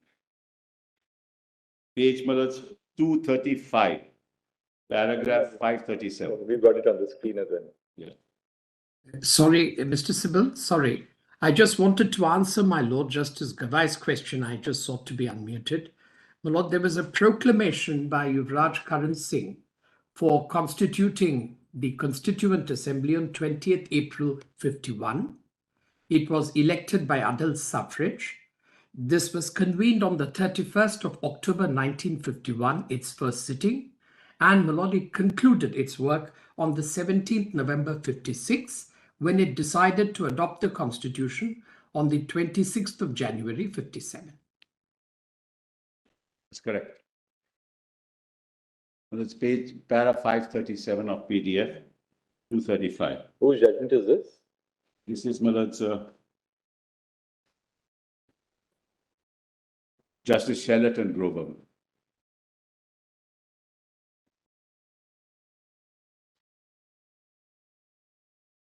Well, the argument was that Which page are you 368 refers to procedure to You are amend the referring to Constitution. page number? Page 5, PDF 235. 35. Volume 15, Mr. Sibbal. I'm sorry, Volume 15. volume 15. Case law compilation. Volume 15. Case law Case compilation. law You also have that? No, we have got some. Page 235. In case you want to see it on the screen. Great. 537, 538, Mullahs. I just read 37. The argument was, Mullahs, that when the Constitution in 368 talks of amendment to the Constitution, it's a procedural argument. Where does the constituent power lie? That was the argument, and that in that context, the issue of what is a constituent assembly, Yes. that is discussed, Mullahs. It's in that context because we're dealing with that issue. 537, if I may read. It is pointed out on behalf of the, my lords, all my lords. Yes. It is pointed out on behalf. Yes. It is pointed out on behalf of the petitioners that the scheme of Article 368 itself contains intrinsic pieces of evidence to give a limited meaning to the word amendment. Firstly, 368 refers to an amendment to the Constitution, and the result of the amendment is to be that the Constitution shall stand amended. No.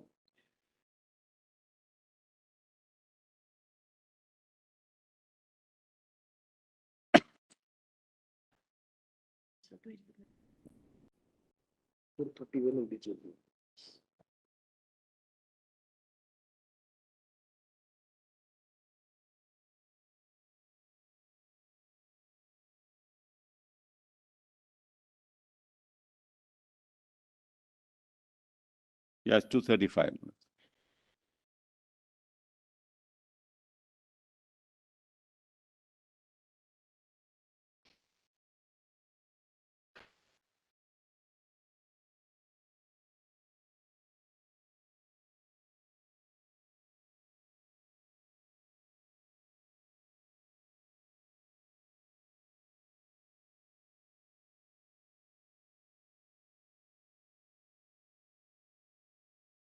My lords have it, my lords, not yet.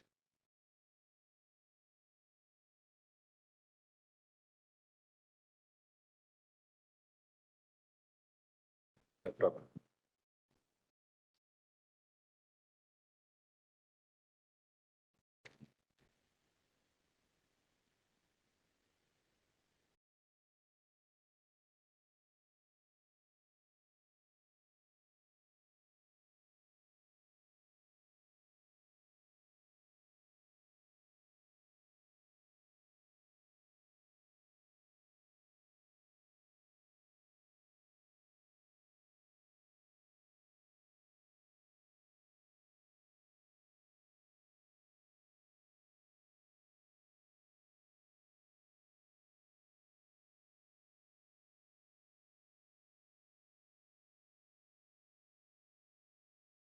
constitution of its identity.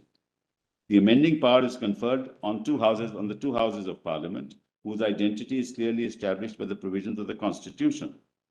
It must be the parliament of the sovereign democratic republic. It is not any parliament which has the amending power, but only that parliament which has been created by the constitution.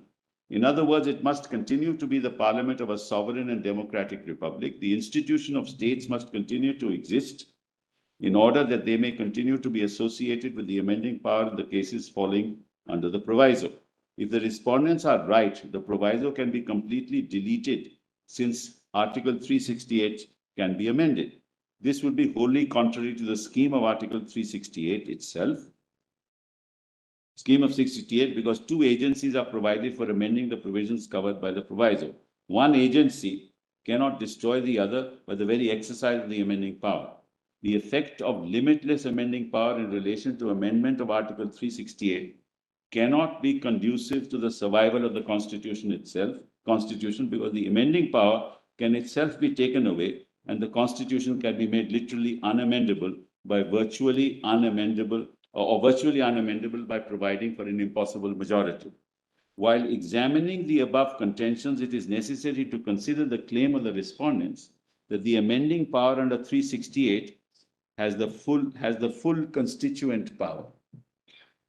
It has been suggested that on every occasion the procedure is followed as laid down in Article 368 by the two houses of parliament and the assent of the president is given. There is the reproduction of the functions of a constituent assembly. Just mark. In other words, the parliament acts in the same capacity as a constituent assembly when exercising the power of amendment under the said article. This is fundamental to the entire argument that I'm making.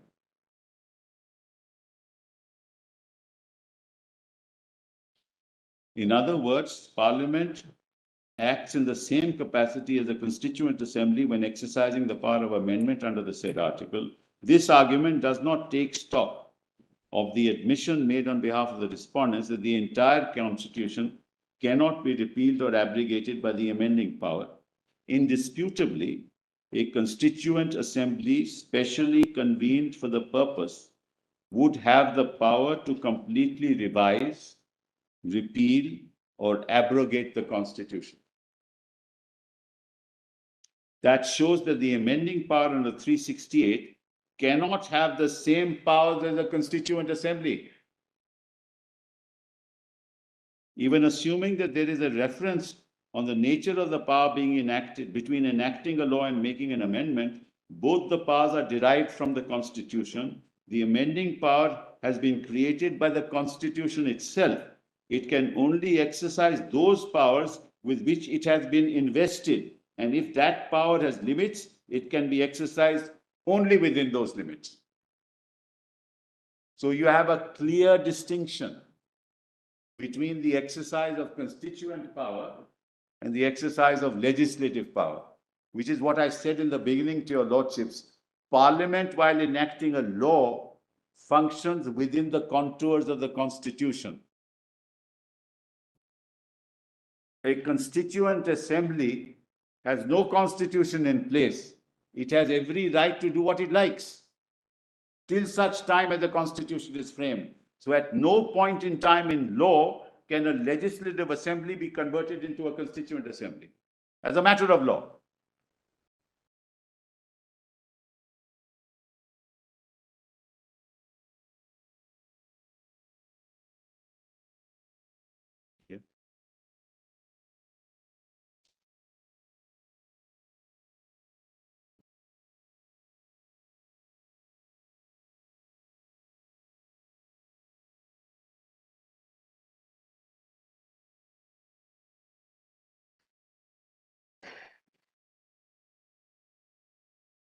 Luckily, we had no Maharaja exercising his powers with us. We had Parliament doing that.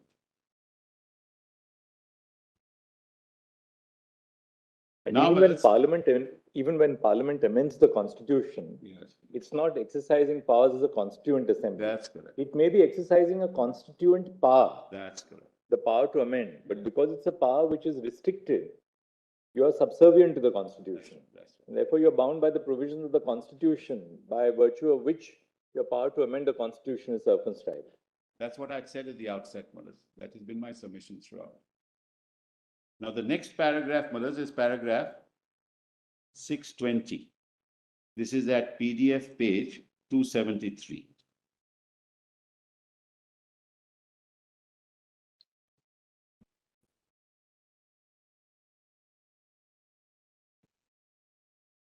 Whose judgment is that? This was Justice Hegde and Justice Mukherjee. 270? Mullahs, 273 PDF, para 620, Mullahs. Otherwise, Mullahs, see the danger of this argument.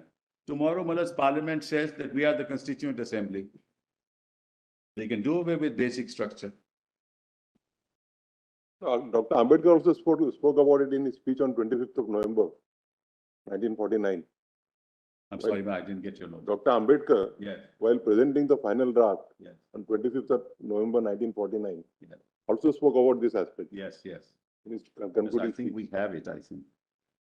We have it, I think, in volume 8. I'll just come to that. No, the point I'm making is a more fundamental point which impacts the future of our country. If you in principle say that a parliament can convert itself into a constituent assembly, then where do we go from there? Forget about this case. I'm far more worried about our future. Parliament can never say that, because that constituent assembly is a political process, which I said at the beginning. It's a political process in the context of the aspirations of all those participating in the Constituent Assembly as to what the state should be like. How do you meet the aspirations of the different segments of the community which have to be met, and what kind of provision should be put in place? So it's the genesis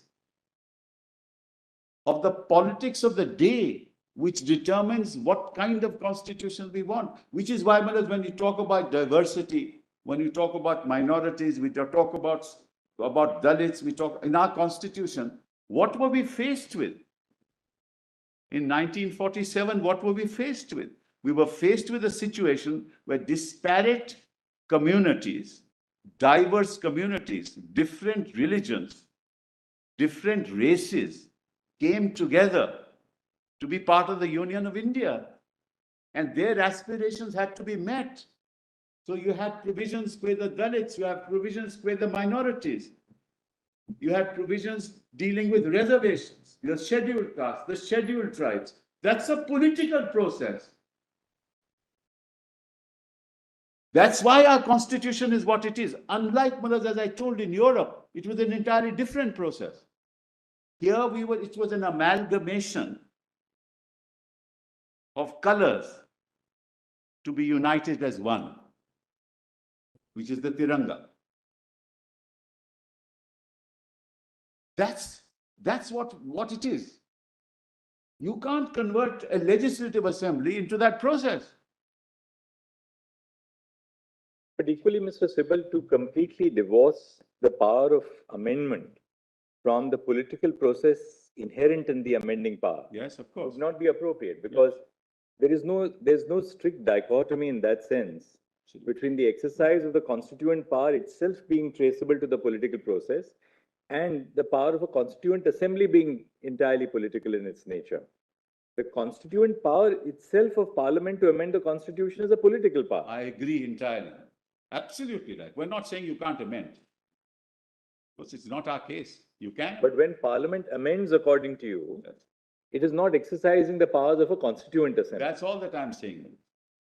That's all that I'm saying. It's not converting itself. And then it has to function within the Constitution of India. I'll come to that later.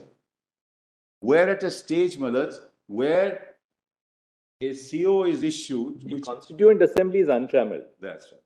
It's as if it is working on a clean slate. That's correct. Absolutely. Absolutely, Mullahs. And the judgment says so, Maharaj. That is not bound by anything. Bound by the representatives of the Constituent Assembly who have common aspirations to draft a constitution for the future of the people of the country.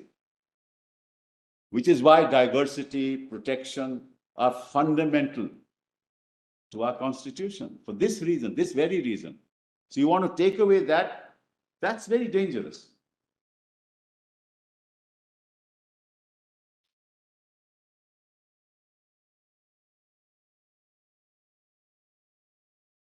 I'm not being political, but that's the worrisome part.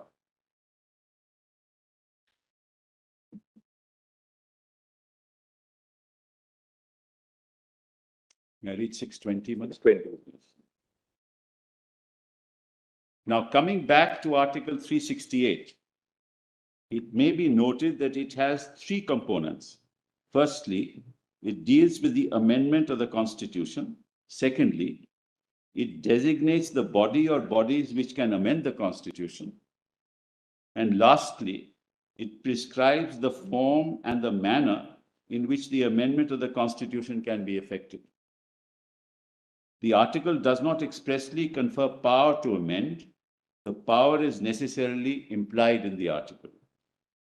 The article makes it clear that the amendment of the Constitution can only be made by Parliament, but in cases falling under the proviso, ratification by legislatures of not less than one half of the states is also necessary.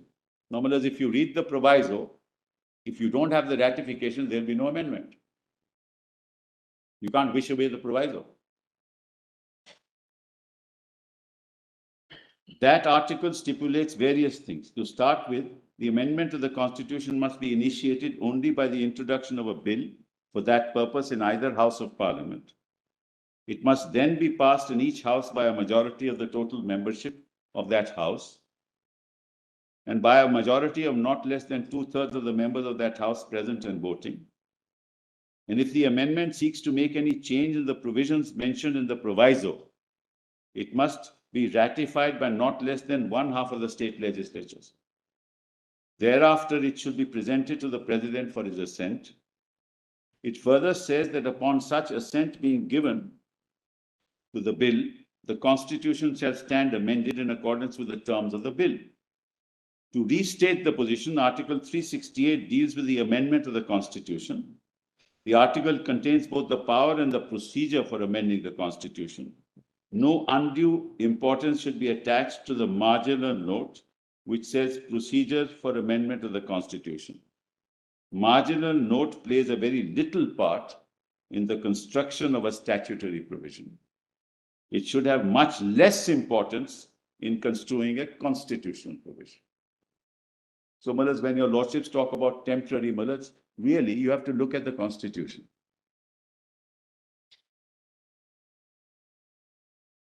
Because it had to be temporary in 1950. There was no element of permanency. It could not have been. And this is the marginal note. Give it to my lord. You have copies? This is a marginal Give it to note. the There's other no side. question about it. It is a marginal note. Yes. So, Mullahs, you can't be saying, which is what your lordships are concerned with, but it was temporary. But that's only when you look at the marginal note. It had to be temporary because there was no other way to deal with it. You couldn't have said it is permanent.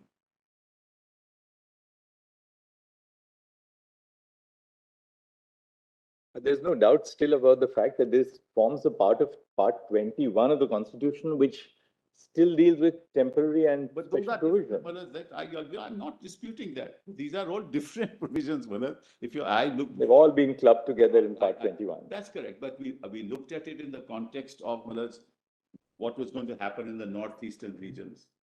Gujarat and Maharashtra together, what was to happen there. Issues of Marathwada. So those councils had to be created, boards had to be created. That's why they were temporary. Telangana, that's why they were temporary. Not for any other reason. And that's why this was also temporary. It's the same logic. But the fact that it is temporary doesn't mean that the article is temporary for all time to come. You can't interpret the marginal note in that fashion.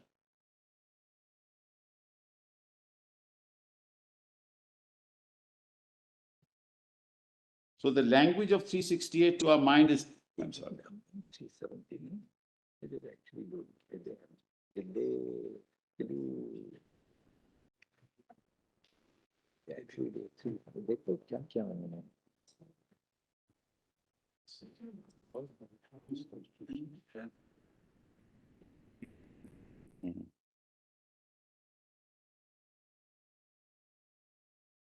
If you look at the heading, Millard, it says temporary and transitional provisions.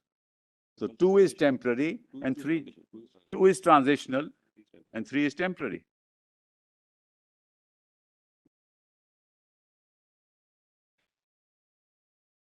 It's 368 power, right? In this case, no, 356 power. No, it's 356 because they converted.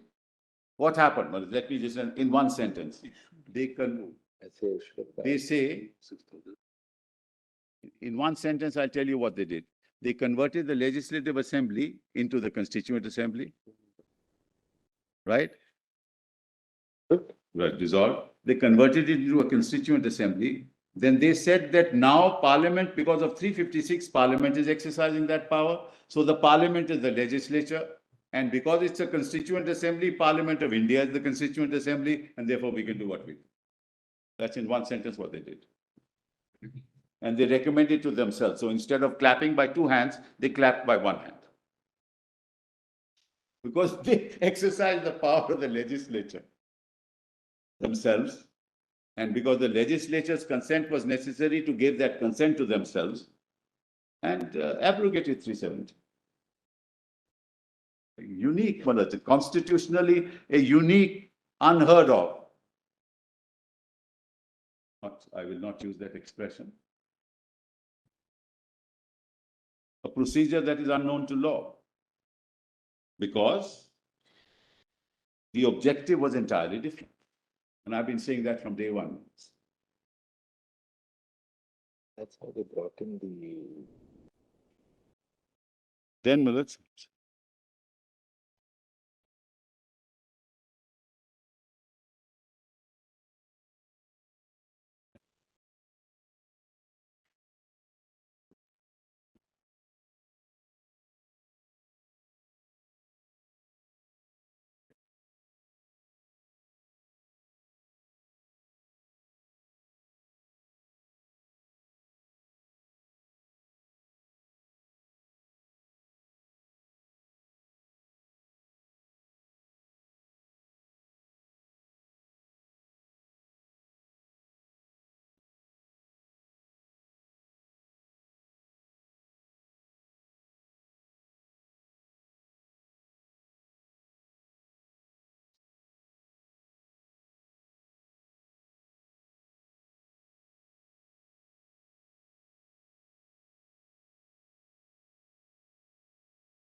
Seven is a different issue. It's on the definition.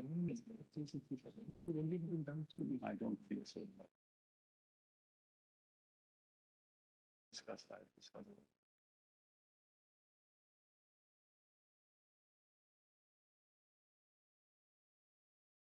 to apply the proviso to clause 3 of Article 317. Yes, yeah, because they understood it that way, that it required the previous. And then what they do is they say that the Parliament exercising the powers of the Constituent Assembly by virtue of the fact that the Legislative Assembly has been dissolved.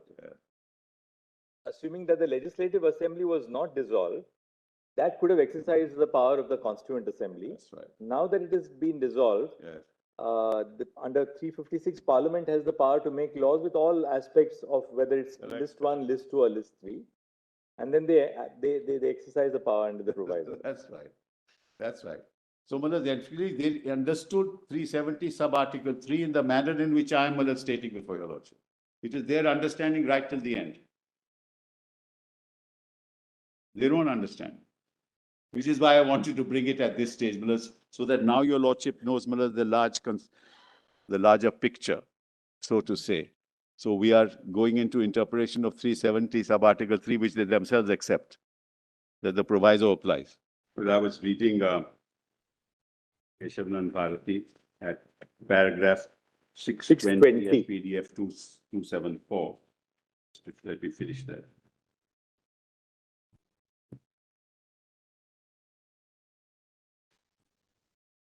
So they talk of the marginal note that I was reading. And that's the language of 368 to our mind is plain and unambiguous, that paragraph. The bottom of 620 minutes. Marginal note plays a very little part in the construction of a statutory provision. It should have much less importance in construing a constitutional provision. The language of 368 to our mind is plain and unambiguous. Hence, we need not call into aid any of the rules of construction about which there was a great deal of debate at the hearing. That the power to amend under the article, as it originally stood, was only implied. The marginal note rightly referred to the procedure of amendment. Reference to the procedure in the marginal note does not negative the existence of the power implied in the article. Then they go on to say whether you can amend every part of the Constitution. We're not concerned with that. That's the basic structure of theory, so we're not concerned. Now kindly come to paragraph 1117. That's at PDF 424. 424. This is the judgment of Justice Jagan Mohan Reddy.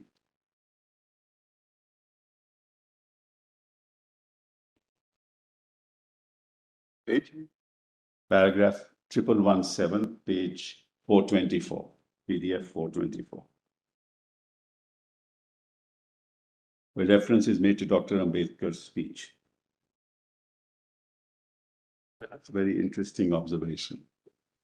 424, you said? 424 PDF, paragraph 1117.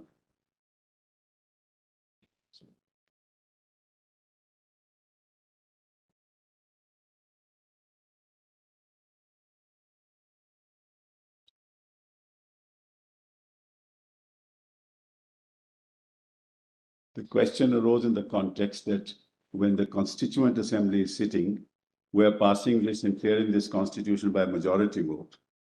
And this is an unelected body. When you give that power to the Constitution, why do you need 2/3? So in that context, that mothers, Dr. Ambedkar answers that. Lordship has 1117? Yes. My Lord Justice Gavai, Justice Kaul. Yeah. Reference may also be made to the fact that during the debates in the Constituent Assembly, it was pointed out that by many speakers that assembly did not represent the people as such because it was not elected on the basis of adult franchise. And some of them even moved resolutions suggesting that the Constitution should be ratified by the people. Both the claims and demands were rejected. Dr. Ambedkar explained that, and I quote, the Constituent Assembly in making a constitution has no partisan motive. Beyond securing a good and workable constitution, it has no axe to grind. In considering the articles of the Constitution, it has no eye on getting through a particular measure. The future Parliament, if it met as a Constituent Assembly, its members will be acting partisan, seeking to carry amendments to the Constitution to facilitate to passing of particular measures which they have failed to get through Parliament by reason of some article of the Constitution, which the Constituent Assembly has none. That is the difference between the Constituent Assembly and future Parliament. That explains why the Constituent Assembly, though elected on limited franchise, can be trusted to pass the Constitution by simple majority, and why the Parliament, though elected on adult suffrage, cannot be trusted with the same power to amend it. How prescient words of Dr. Ambedkar. So when you are actually trying to use the legislative power, then you do it with a partisan motive, because you want to get a bill passed, you want to get a particular policy through. But when you're as a constituent assembly, you have no such motive.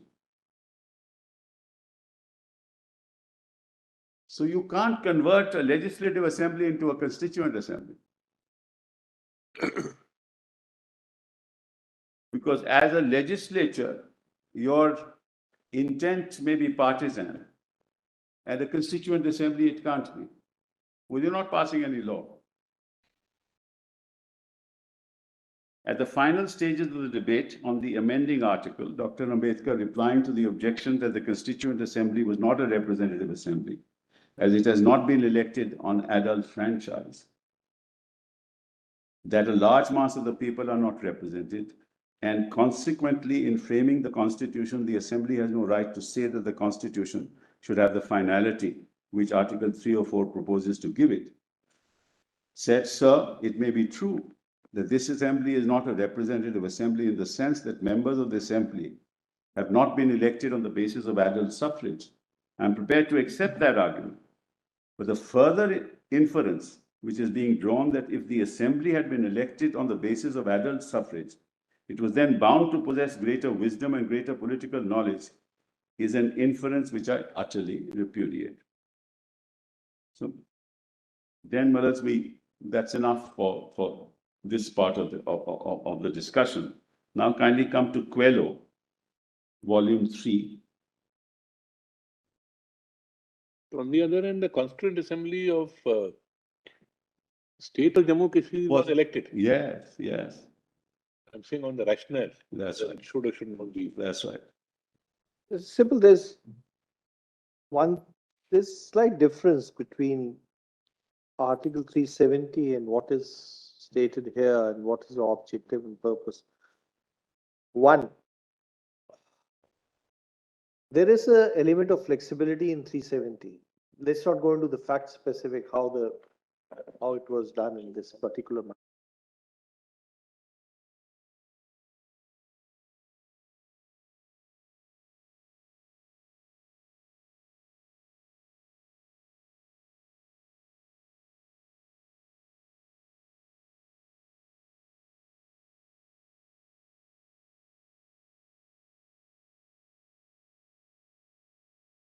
In the form of whether it's consultation or with prior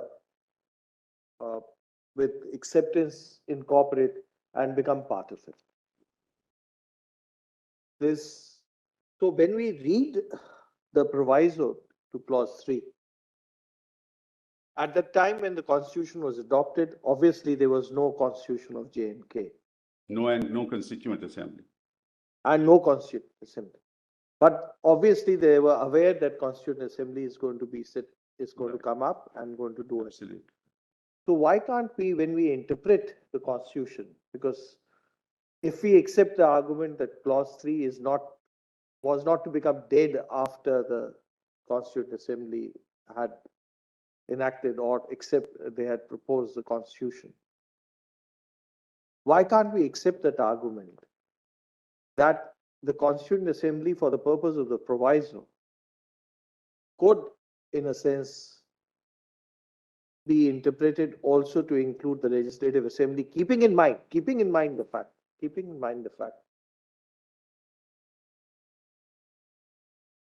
that the Parliament could have very well amended the Article 370 also. No. Number 2, that if the objective was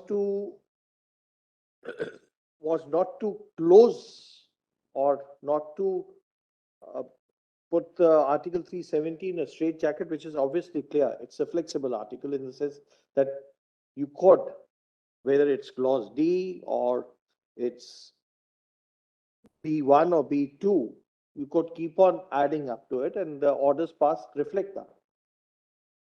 That's nothing to do with 370 sub-article 3. There's no flexibility there. Where's the flexibility? So it is incorporated in 3.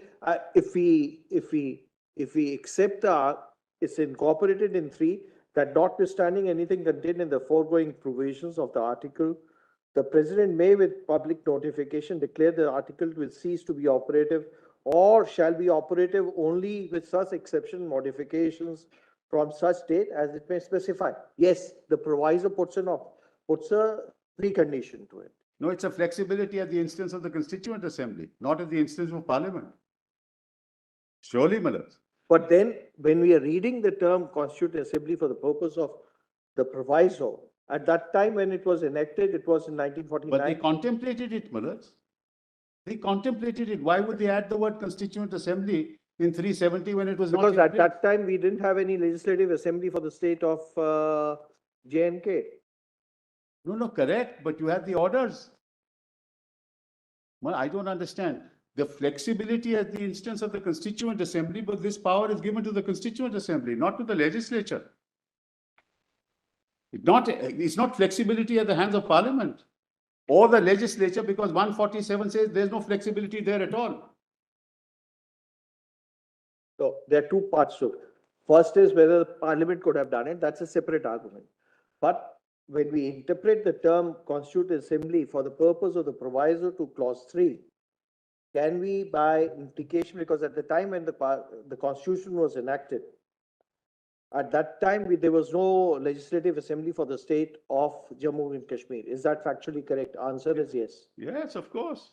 So then when we interpret the term over here, can we interpret it to include the legislative assembly? But Manas, how can you interpret a term in a constitution which says Constituent Assembly as the legislative assembly? I don't understand, Manas. Under what concept of interpretation of the constitution will you do that? There is no implied power. There is no express power. I mean, you can change any definition of any constitution. That may not be. That will be it.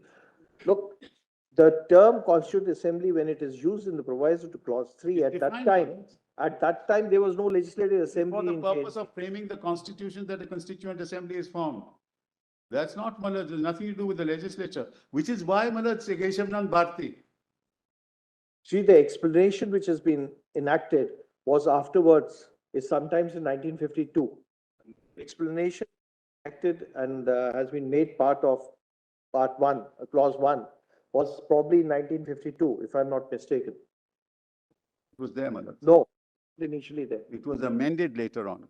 That's not, it was there, but it was there, it was amended yes, later. Yes. Because at that time, then the legislative assembly was brought in. Council of Ministers was brought in. Because at that time, there was no council. Governor Malad was had to be. There was no council of ministers at that time. That was the Maharaja Malad. But that issue doesn't arise here. We're talking about Malad, a constituent assembly, the power of the constituent assembly. And you have now, there are now the Keshavan Bharti Malad's, fortunately and unfortunately, sets the law. Mr. Sibal, just as a, because we are not looking at it from that perspective yesterday, where was the first reference to the Constituent Assembly? Of course, the Constituent Assembly of the state finds a reference in the Constitution itself in Article 372. Yes. 370 bracket 2. Where is the first reference to the Constituent Assembly in the documents which you read out to us yesterday prior to the Indian Constitution? I find that in the proclamation of the Maharaja. Malad, they are in the Constitution debates, Malad. I find that there's also a reference in the proclamation of the Maharaja which we read out yesterday. The reason I'm asking is this. It's probably there, yes. Sorry? Karan Singh's proclamation, I think. Yes.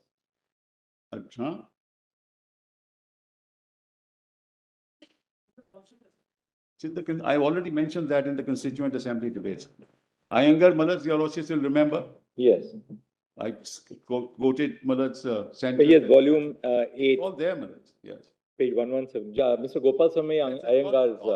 Yes. No, because when the Maharaja made the proclamation, when the Maharaja issued his proclamation on 5th of March 1948. It was contemplated by the Constitution and the Constitution makers that there would be a Constituent Assembly which would come into place, which happened in 1951. Right. That's what happened. What happened first was that when the Maharaja made his proclamation in 1948, he spoke of a national assembly. Yes, absolutely. Right? He says, my council of ministers shall take appropriate steps as soon as restoration of normal conditions have been completed to convene a national assembly based upon adult suffrage. Then 5, the constitution to be framed by the National Assembly Yes. shall provide adequate safeguards for the minorities and contain appropriate provisions guaranteeing for the freedom of conscience. Right. Now, what appears to have happened was that before elections were held, by adult suffrage, they composed the Constituent Assembly. That's how the Constituent Assembly came into existence. Now, your whole argument is, of course, that what is to be done by a Constituent Assembly cannot really be done by a legislative assembly, and therefore less so by the central government assuming the character of a legislative assembly under 356. That's the what happens then if there is no Constituent Assembly? I'm sorry, Mal? What happens if there is no Constituent Assembly? Do you have to create a Constituent Assembly afresh? Well, that is precisely between 1948 consultations. Well, your lordship will No, now what would happen? Suppose they keep aside the procedure which they followed. We're keeping that aside for a moment. 373 postulates the Constituent Assembly has to give its recommendation on any proposal for abrogation. Right. Suppose the president were to move a proposal for abrogation.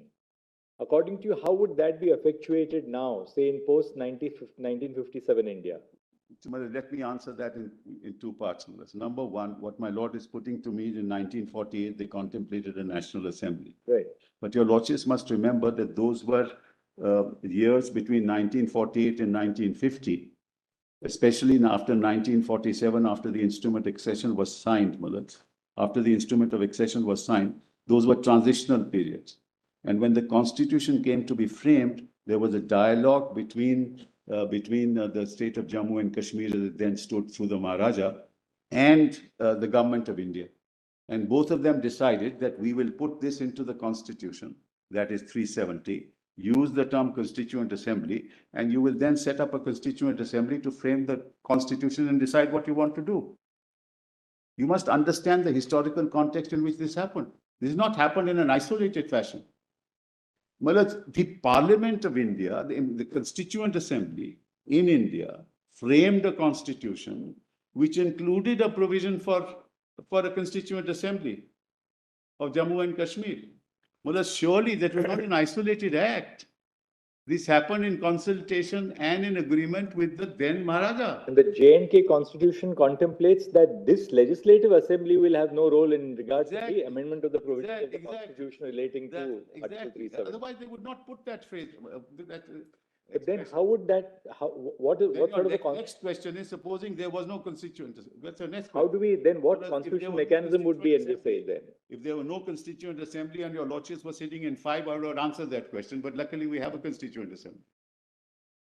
I can't answer a hypothetical question as to what would happen. How would you then put into place the constitutional machinery? Because there has to be machinery.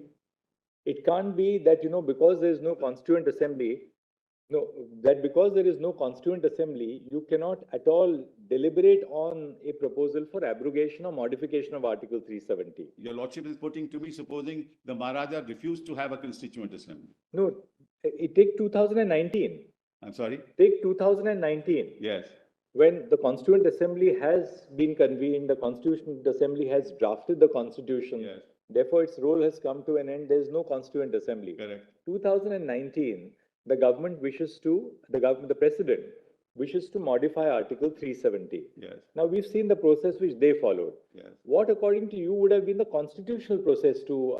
No constitutional process, because the Constitution of Jammu and Kashmir said in terms in 147 that no such bill can be introduced in the legislature. By them. By them.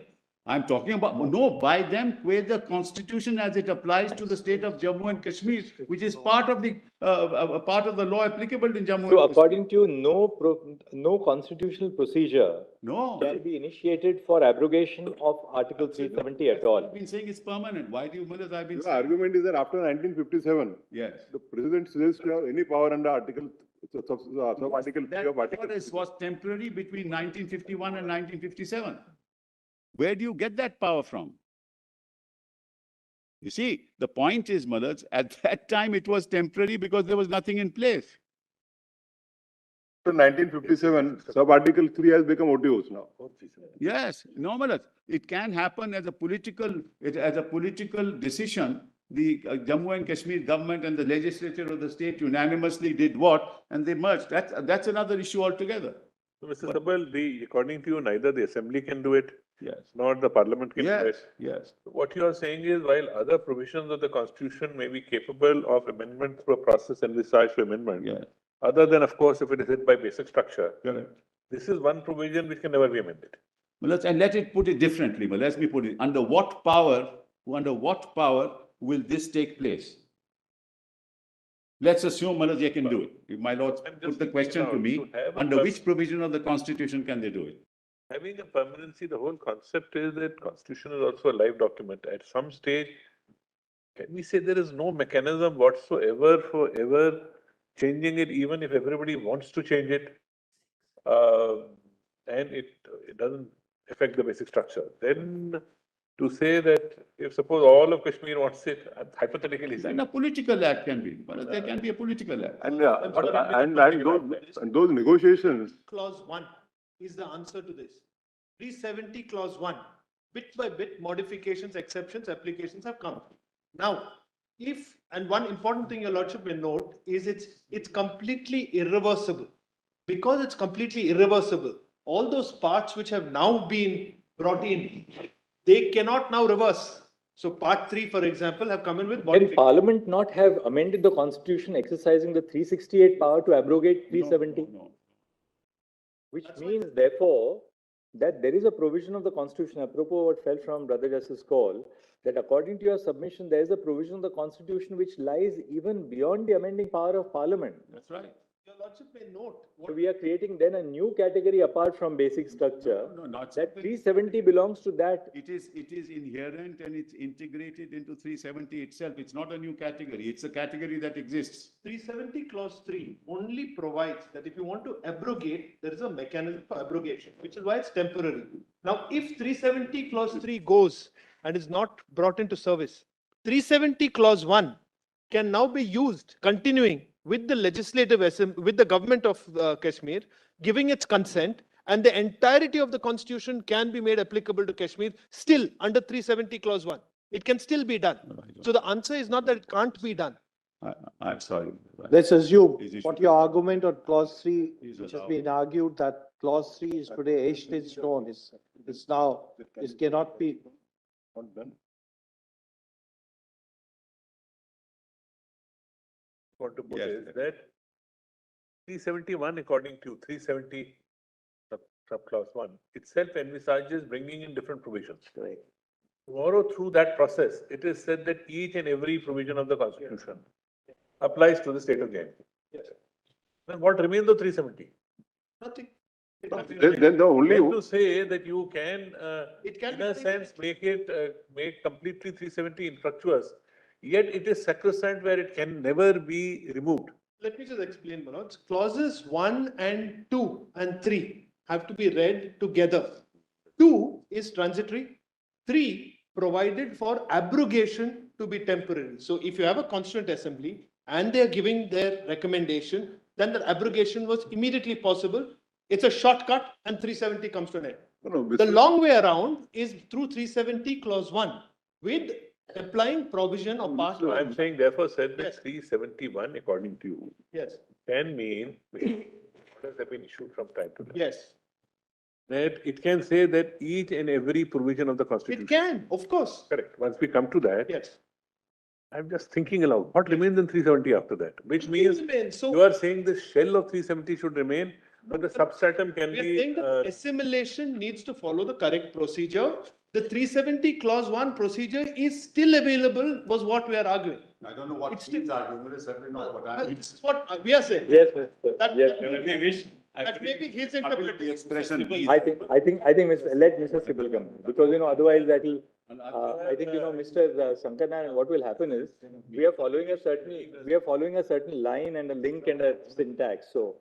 I mean, I think, we might be broken up in the nuance of. Because, respect Mr. Sibal, he knows the law. He also therefore didn't jump and answer the questions. I don't think, see, the nuances are so many as something Mr. Sibbal is arguing, something which you propound to do so. Mr. Yes, he Gavai can. said, no, this is not what I'm saying something different. So we'll have to see where the call, right? You I can say understand, so something your different, there's no argument I've issue at all. understood at your own turn. He says that you can keep the shell, but the process is 370 and So 1. there is another interpretation. Well, the problem is that if there's a constitutional process to do it, it can be done. If there is no constitutional process to do it, then it has to be a political act. He's So why saying there not- is a constitutional process by which it can be done under 371. No, you can't do away with Okay, I- 370 sub clause 3. No, suppose, after all, orders have been issued from time to time, bringing different provisions of the constitution in Right, force. right. Can you not say that another order be issued that it can under one saying that all the provisions of the constitution apply and list them all of them and say all of them apply? The problem there is if you say all of them will apply, it applies to what? The concurrent list and the instrument of accession. Mr. Sibal, It doesn't apply to the other parts. insofar as clause D is concerned, Yes. there are no limitations. If you read it, much of the provisions of the Constitution shall apply in relation to the state subject to such exceptions and modifications as the precedent by order specify. Correct, This is governed by second proviso, correct. provided further that no such which relates to matters other than those referred to in the last preceding proviso shall be issued except with the concurrence of that Yes. government. Yes.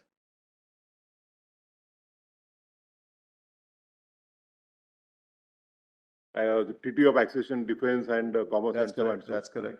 So if- And the lists involved there. And the list involved. Correct, So suppose if the parliament yeah. decides to make the entire provisions of the constitution applicable to Jammu and Kashmir. Yes. Limitation under clause D. Yes, there is. That's the point I'm making, Malaz. Because the structure of 370 and in the context of the legislature of Jammu and Kashmir is that the residuary power remains with the state. Because the distinction is that insofar as those powers Concurrent under- list and instrument of accession are two separate things, but there's no issue there. They can do it, both under 371, no issue. insofar as instrument of succession, those Only entities are only concerned, four items. Their only requirement is consultation. Consultation. That's correct. Insofar as the clause D is concerned, the requirement is more stringent and concurrence is required. That's list 3, Mother. That's concurrent list. Residuary power is always with the state. That's the problem. That can't be done by any process. Even under 370 sub-article 1. That's the problem. But I see the point that your Lord is making, my Lord is making, that look, once the Constituent Assembly is over, then of course there's a status quo, it can't be changed. This is what my Lord is putting to me. Yes, there is, but then we have to find a constitutional procedure through which it can be done. Not amount to equating it with the principle of basic structure itself, that it can never be done. Like you cannot, and that also through a judicial pronouncement, No, the but philosophy of Let's basic structure. all right, let's not talk of 2023, Madad. In 1950, what was the position? This was the position. That it can't be done. No, but prior to the basic structure doctrine itself, it could be done. Parliament, no, how can we say that Parliament could not have exercised its plenary amending power This is not basic. to abrogate Article 370? This is not basic structure, Madad. This is a compact between one sovereign and another engrafted in our constitution. It's a constitutional compact. Then what happened? Unlike other states where Junagadh, he didn't agree, you know, as a political act, you took over Junagadh. He ran away, the Maharaja ran away, But that, Mr.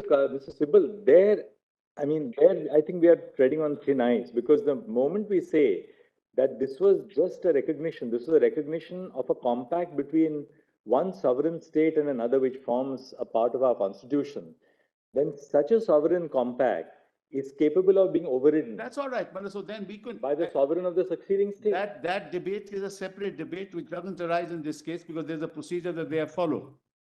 That debate doesn't arise here, Malaj. We're not talking of that at the moment. That's not an issue. We're talking about a procedure in terms of 370, which they followed, consistent with the interpretation of 370.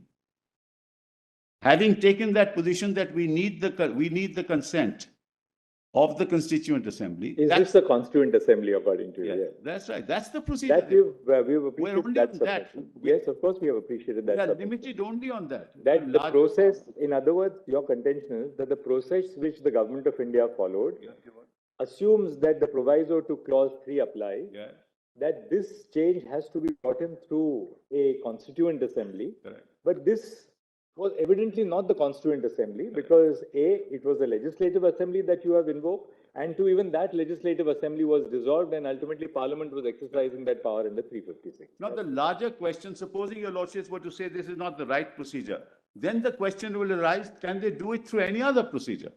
Then what my lord is putting to me may arise. But we're not on that issue.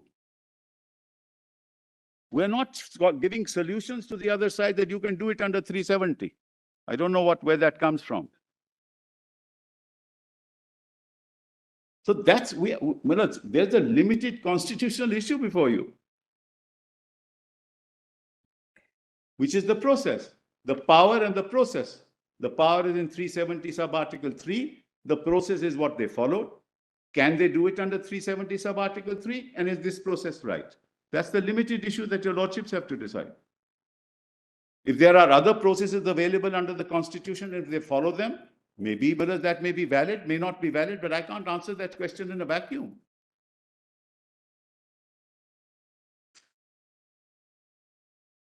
But my lord is right. What my lord is putting to me, the problem is the residuary power is with the state, and I've shown your lordships, Mullad's provision after provision, right from the Delhi Pact in 1952, that that's the case. But then what happens to Article 363A? 350? 363A. Because that also earlier the recognition was on the basis of the pact between the various princely states and different. Mullah, those pacts were there, recognition granted to rulers, but Mullah, either they completely assimilated themselves into the union and be part of a state, or they were taken over. Either Hyderabad or Junagadh. on the basis of certain agreements between the states and the princely Correct, states. but those agreements were different from this agreement. Mullah, your lordship is right. If it were that kind of agreement, then your lordships would apply those standards and those principles and those judicial dictums which your lordships apply. We're not on that. Here your argument is that the unless the views of the entire populace of the Jammu and Kashmir are taken into consideration, the abrogation of 370 can't be Yes, served that upon. can be done. But that's then the negotiations were not between the elected body, the negotiations were because the princely state and the union. Correct, and that was accepted. That very thing was accepted by the then constitution makers. So, whereas we can't go into So if what was accepted, insofar as the other states are concerned, it could be taken away by 363A. Correct, but that was not the position as far as Jammu and Kashmir is concerned. I'm not saying anything. I agree with what my lord is putting to me. But how do you change the constitutional structure? There must be some power. You can say that you can do a political act. Today you say, look, forget about all this. We take over Jammu and Kashmir. Fine. 363A was done under 368. Yes, you can do that. But point today is, Mother, that's not an issue before you. You're not going to answer an issue which is not, with respect, the greatest respect, which is not before you. You're not going to find a power for them which doesn't exist and which is not followed.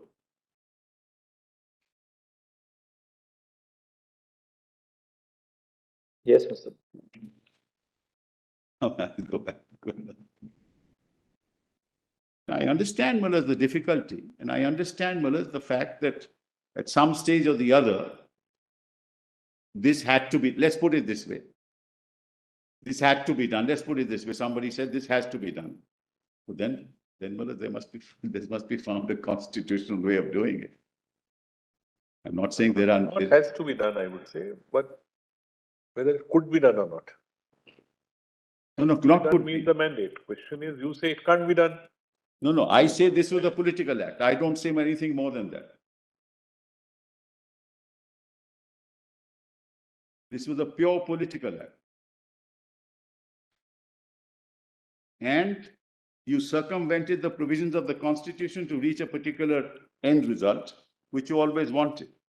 That's the second part is that, which you will argue, of course, that the Yeah. process by which they followed was. Yes. Well, that is the issue before you. There's no other issue before you. According to you, this could have been only done on the recommendation of the Constituent Assembly. Absent a Constituent Assembly, you cannot exercise the power to abrogate. Number one. Number two, in any case, it is they who believed that this could only be done through the Constituent Assembly. Apart from the fact that I say that it could be done, they also believed that it could be done, and they followed that procedure. Now, whether that procedure was right, was wrong, is for your lordships to decide. Whether there is another way to do it is something that they will decide. That's all that I can say. I don't want to make the argument in a hypothetical argument, conjuring up issues that don't arise in this case. And I don't want to give a helping hand as my learned colleague wants to do, because he can do it outside the court. The lighter side, you said if you had to do it, you would do it a different way. Maybe. But you can't introduce a bill in Parliament at 11 o'clock, pass a resolution without anybody knowing about it. Of course, those are internal procedures. Of the Parliament. I'm not saying anything. Article 212. Yeah, so I'm just saying, 11 o'clock, nobody knows. Nobody knows. Larger issue, as a member of Parliament, you will say, don't touch us. Yes. That's right. So I'm not touching that process either. I'm only saying that this is what, it sort of fits into the argument that this is was a political process carried through certain constitutional means, which unfortunately were not available. Always a political process, Mr. Sibal. Only question is whether it is within the constitutional means or not. That's right.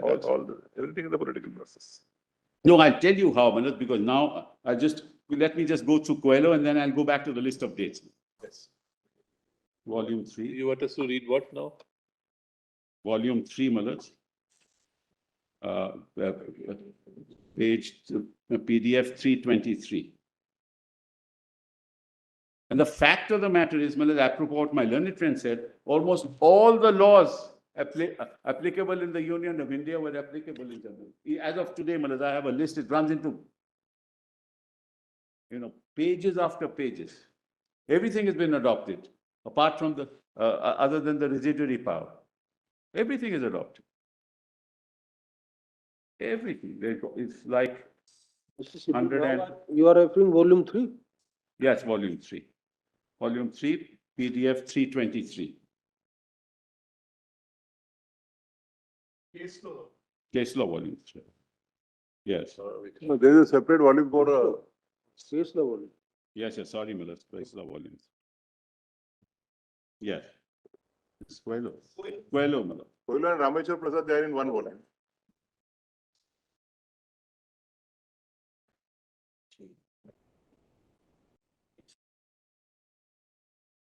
Yes, leading Coelho, para 54, PDF 323. 323.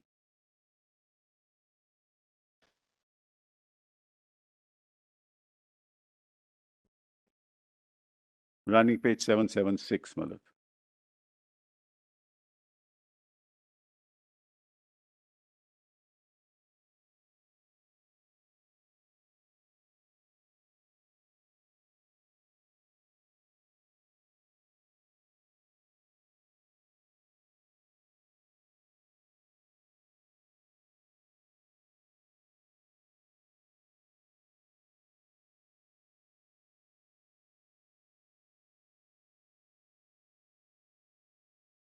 Yes.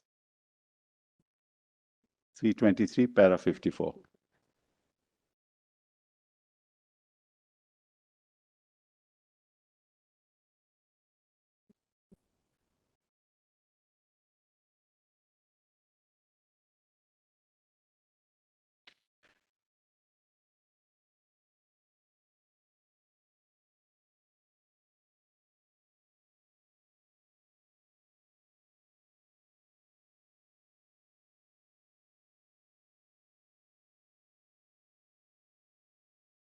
And remember this, if you use 368, you'll have to have 2/3 present and voting. So you don't use 368 because you don't get present 2/3 present and voting. So you go through this procedure. So the question whether 368 could have been used or not is a separate issue. And had that been used, we'd have had another argument here, but it's not an issue here. Yes, Mr. Sibbal. Which I'm is just the, telling you which the is the para hurdles in the from Coelho that you would like us to see? Yes, para 54. At page? Page 776, Miller's PDF 323. Page 323. Yes. The distinction is drawn, my lord has that paragraph? By the author between the making of a constitution by a constituent assembly, which is not subject to restraints by any external authority, as a plenary lawmaking power and a power to amend the constitution. A derivative power derived from the constitution and subject to the limitations imposed by the constitution. No provision of the constitution framed in exercise of plenary lawmaking power can be ultra vires because there is no touchstone outside the constitution by which the validity of provisions of the constitution can be adjudged. The power for amendment cannot be equated with such power of framing the constitution. The amending power has to be within the constitution and not outside it. Why? Because you're subject to the constraints of the constitution. So you want to amend, you can use 368, but then you have to follow the procedure under 368. But so, for example, if you were to say that you amend the definition and say the provision for consent of the states is not required. Approval of the states is not required. Can you do that? The answer is no. That's a proviso to 368. So if you want to work within the Constitution, you have to follow then what the Constitution obliges you to do constitutionally. If 368 were available. All right, apart from Coelho, which is the next? Yes, next is para 118 of Coelho itself. PDF? PDF page 344.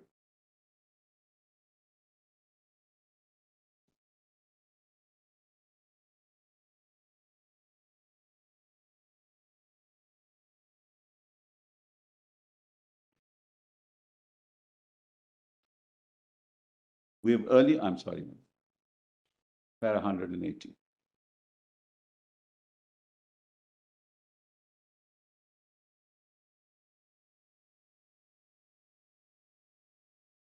We have earlier noted that the power, my lords have that?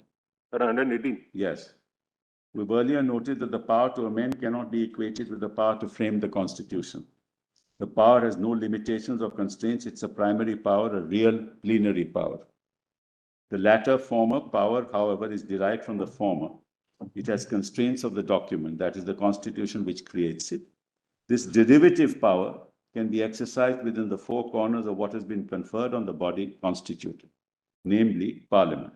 The question before us is not about the power to amend Part 3. As per Keshamnan Bharti, power to amend exists in Parliament, but it is subject to the limitation of the doctrine of basic structure.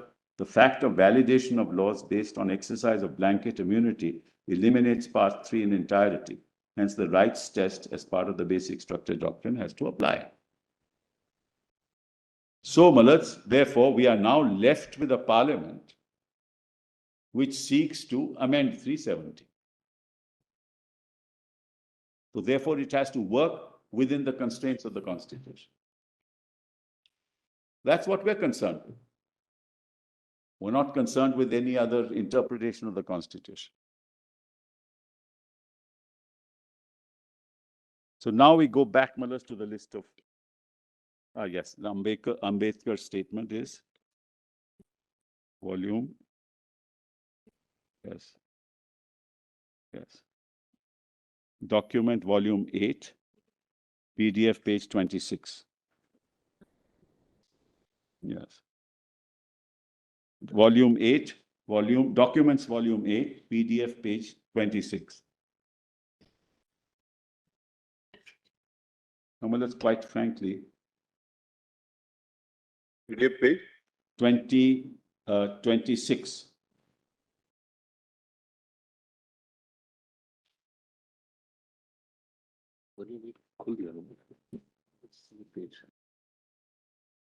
Just two paragraphs and then I'm done with this issue altogether, Manoj.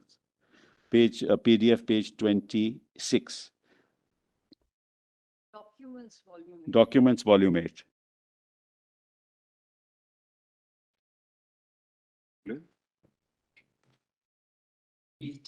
Eight.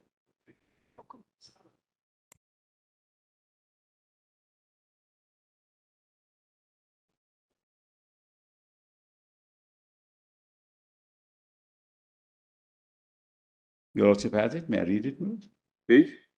Page 26, paragraph starting the provisions relating to amendment of the Constitution.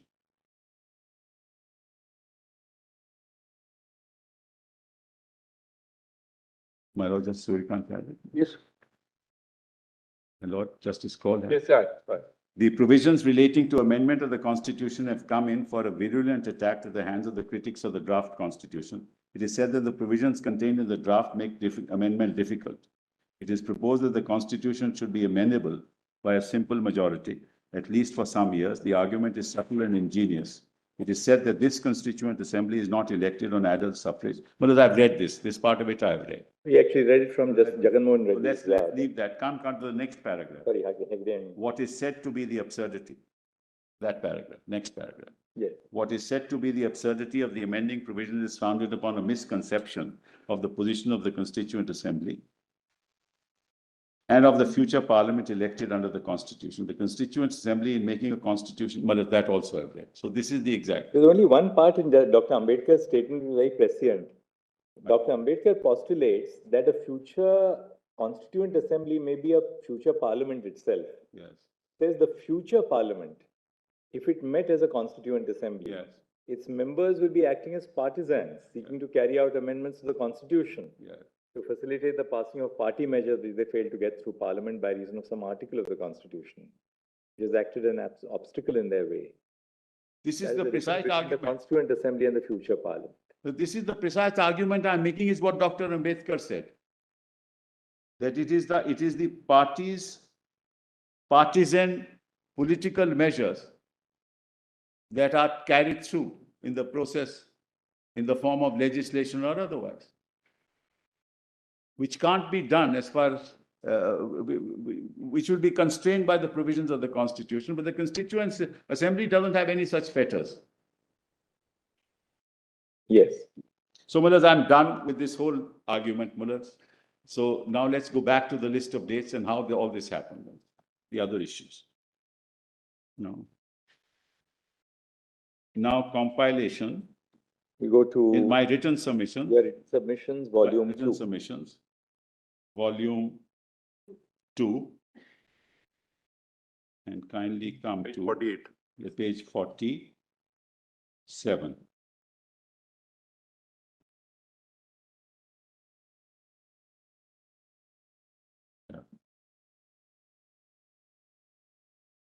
Huh?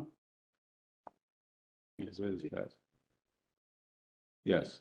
These are Now, list of dates. List of dates kindly come to PDF 47, item 57.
Yes. Item 57, PDF 47 in my list of dates, volume 2 of the written submissions. Well, it's 20th of June, 2018. Section 92. That we saw, Mr. Sibal.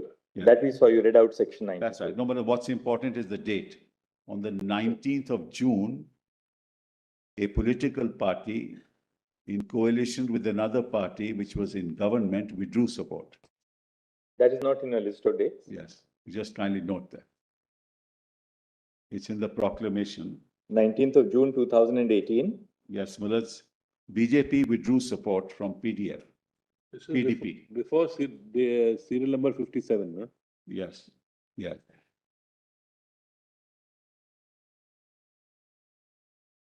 It's in the document, but I just wanted to.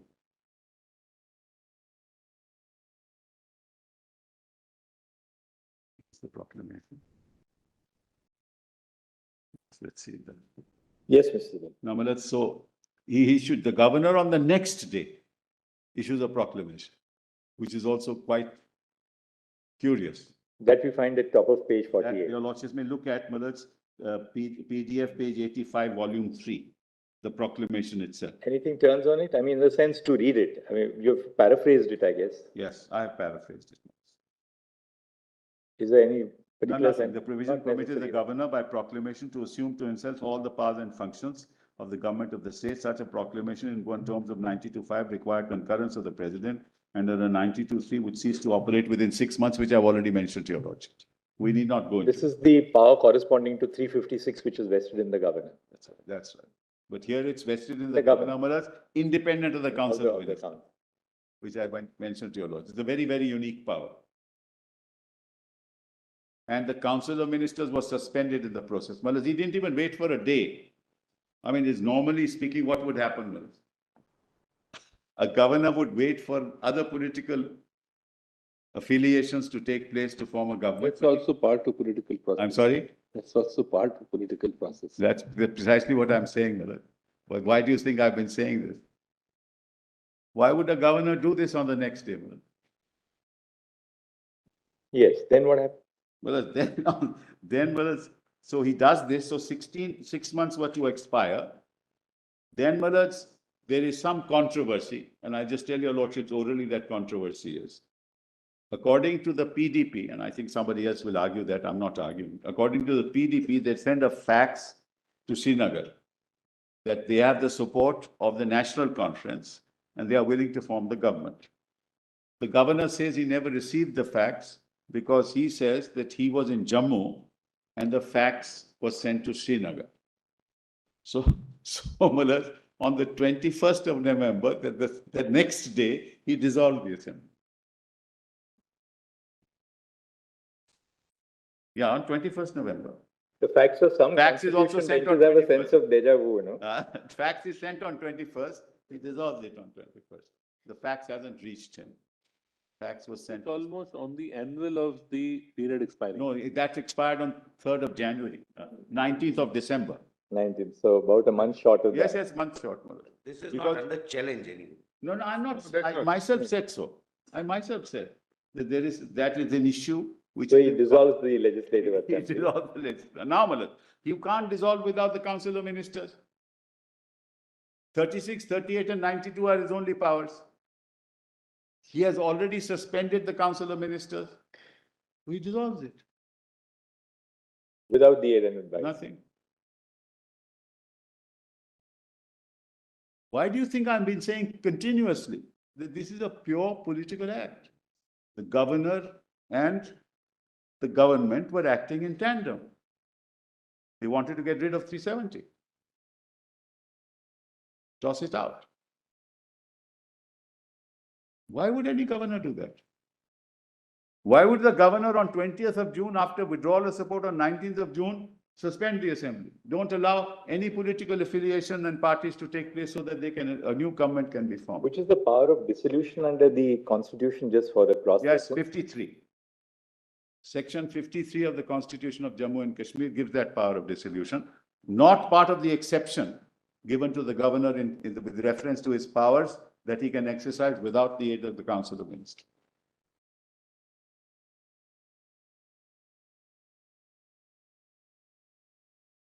Yeah, because section 35 refers to 36, 38 and 92. 36, 38 and 92.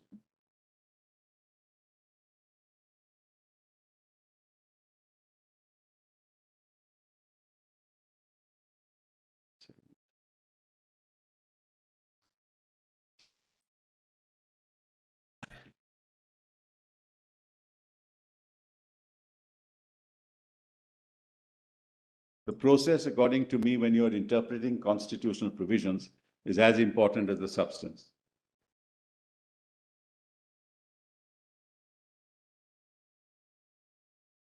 Because it's a constitutional process.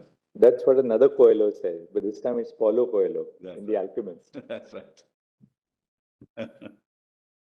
Then, Millet, on the 19th of December, the proclamation of governor's rule expired.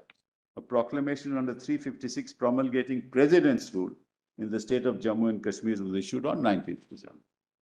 So then came president's rule. So on 3rd of January, want to show the proclamation? Well, it's better to see the proclamation, volume 3, PDF 92. Volume 3 of documents, PDF 92.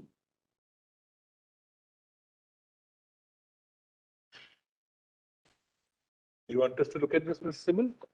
PDF? So you want to? Yes, I do. Let's see that, Malad. It's important.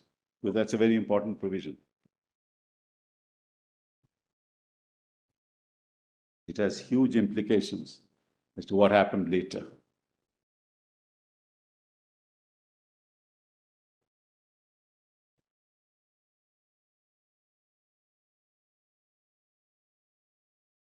My lords have PDF 92.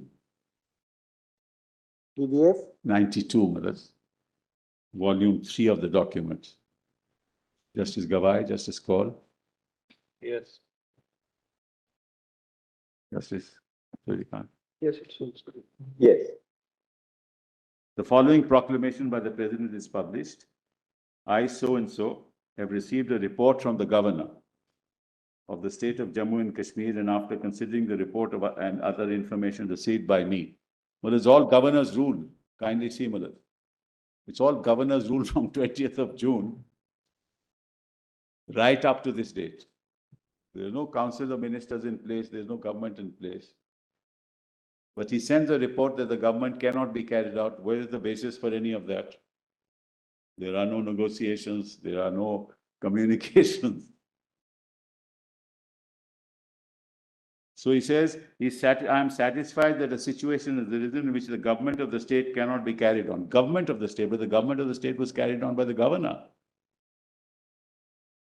In accordance with the provisions of the Constitution of India as applicable to the state and of the Constitution of Jammu and Kashmir.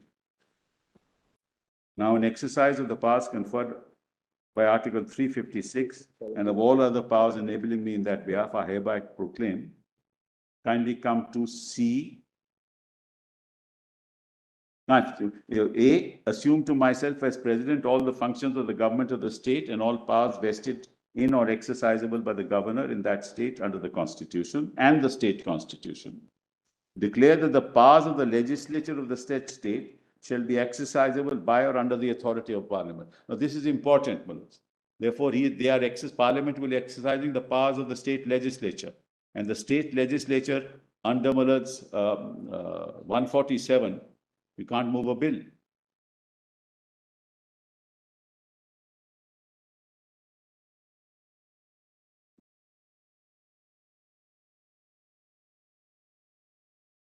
Which is what Ambedkar said, which is what Keshav Nand said, that you can't do this. You have to be confined to your powers and responsibilities under the Constitution under which you're acting. So, declare the legislature of that state shall be exercisable by or under the authority of Parliament, make the following incidental and consequential provisions which appear to me to be necessary or desirable for giving effect to the objects of the proclamation, In exercise of the functions and powers assumed to myself by virtue of Clause A of this proclamation, as aforesaid, it should be lawful for me as President of India to act to such extent as I think fit through the governor of the said state, the operation of the following provisions. Now, this is very important, of the Constitution and of the state constitution are hereby suspended. Under what power? So much of the first proviso to Article 3 of the Constitution as relates to the reference by the President to the legislature of the state, and the second proviso to that article, so much of Clause 2 of Article 151 of the Constitution as relates to laying before the legislature of the state of the report submitted by the governor, by the Comptroller and Auditor General. Now, what they did was they took away the proviso to Article 3. Under what power? You can't amend the Constitution in virtue of your power under 356. Now, let's see what the proviso to Article 3 of the Constitution says, Melissa. Kindly have a look. Kindly give it. Volume 1. Constitution, Volume 1. Documents, Volume 1. PDF page 186. Sorry. 65? PDF page 65.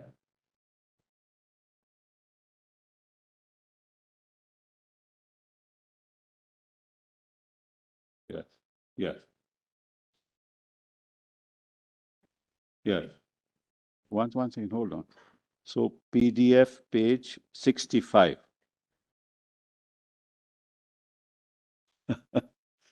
This is an amazing piece of handiwork. It's a mosaic of illegalities. Attracted enough to be junked.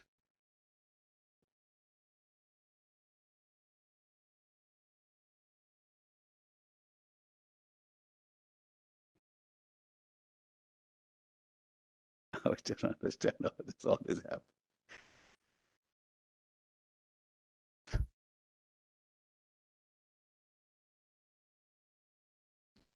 There must have been great constitutional advisors, Mulats, who would have thought of this very complicated handiwork, which found itself in our Constitution.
Bloody hell.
So totally, so I wrote it now. Right, right.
Politics.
So Article 3, Malak, document volume. So they delete effectively the proviso to Article 3.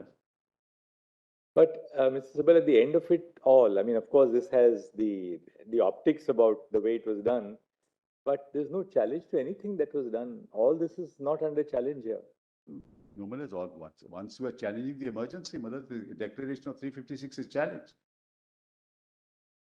Maharaj, just look at What is it. the frame of the petitions? Do we have a challenge? Yes, we have one challenge. But Maharaj, quite apart from that, you're looking at Maharaj, it's in Yes. grade 370, Maharaj. I mean, it's not.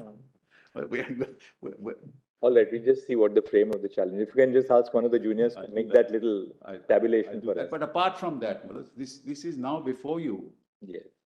in all its various Nuances avatars, in and- a sense. Yes, of course. Now the question is, Maharaj, what is the power? And that's the other thing. What is the power under 356?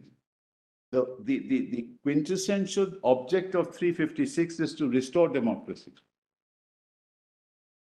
You take over because a government cannot be run in accordance with the provisions of the Constitution for a temporary period for the restoration of democracy.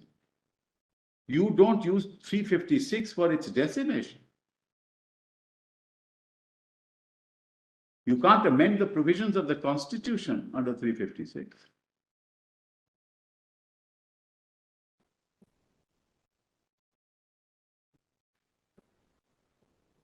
Of 356. We'll give it on Tuesday.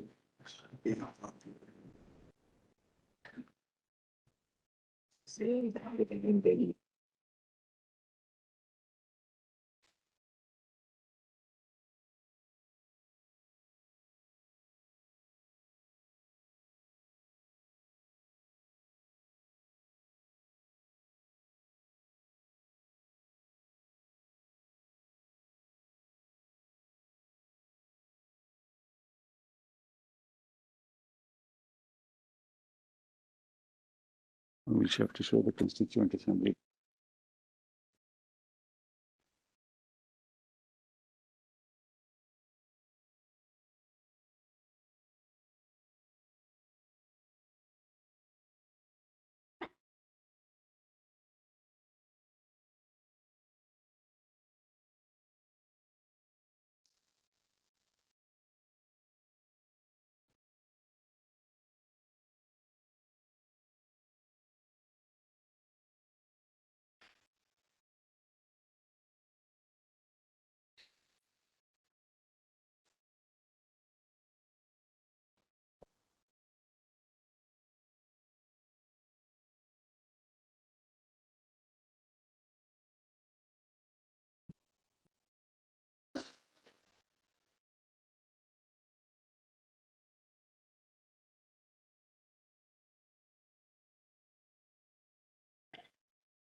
Require ratification by the state legislatures.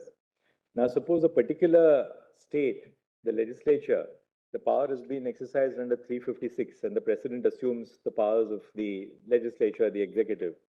Can a ratification be done under 356 in relation to that particular state legislature? No, Maharaj.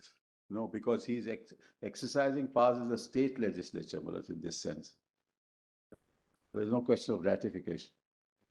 Not in the J&K case. I'm Yes. just theoretically, I'm saying, can a, Generally, what is my lord is putting to? some constitutional amendments under the proviso Yes. require a ratification. That's right, that's right. Now, for the purpose of computing the majority, computing the strength required for ratification, Yeah.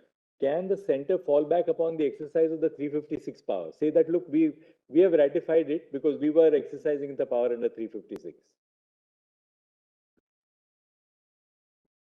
Tough question. Has never What lord is happened, but putting to me is that if Jammu and Kashmir, in a 368 situation, if Jammu and Kashmir were to ratify it, then Parliament can exercise that power. Suppose any Indian state, No, Malad. you require a certain number of states. Provided, Malad, the 356 is imposed there, not otherwise. But if 356 Yeah. is imposed, then can that power But to that's- ratify the that's a tough amendment be question. exercised? That's a tough question. Even that is a little. Yeah, it's a tough, I can't answer it. yeah, right even away. I- I'll have to it's think just- more about it.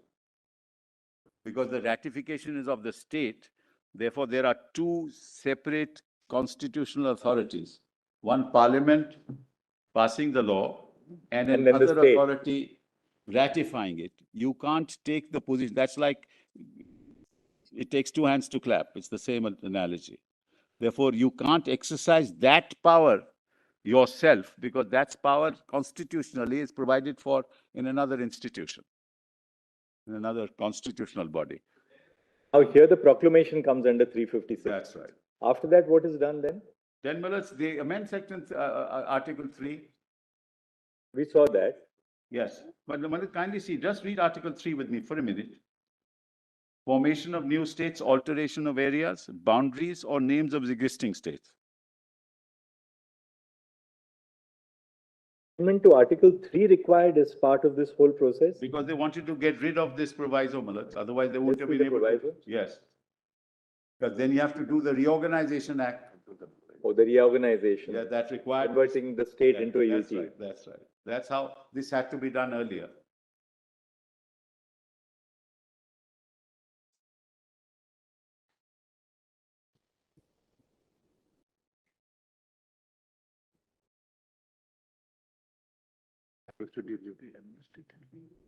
Second proviso is not your lordship's document, that has been the other document. The second proviso relates to Malads as applicable to the state of Jammu and Kashmir. Kindly have a look at that. Kindly just show that document. Document volume 1. Volume 1. Of the order passed, Yes. There the proviso is there. there the proviso was. That's correct. That proviso is deleted. That's correct. Which is that proviso? Which requires, I'm going to show that to you, Lordship. PDF page 65, document volume 1.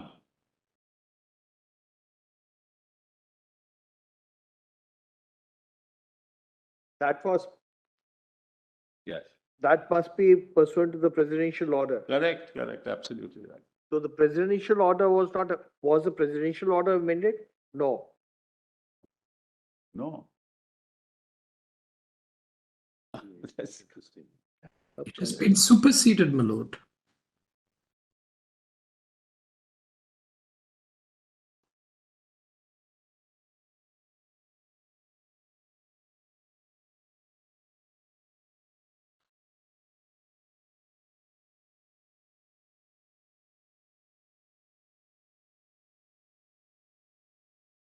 It deals with the second proviso.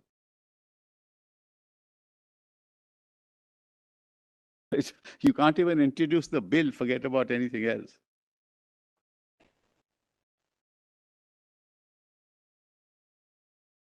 Or only one second provision.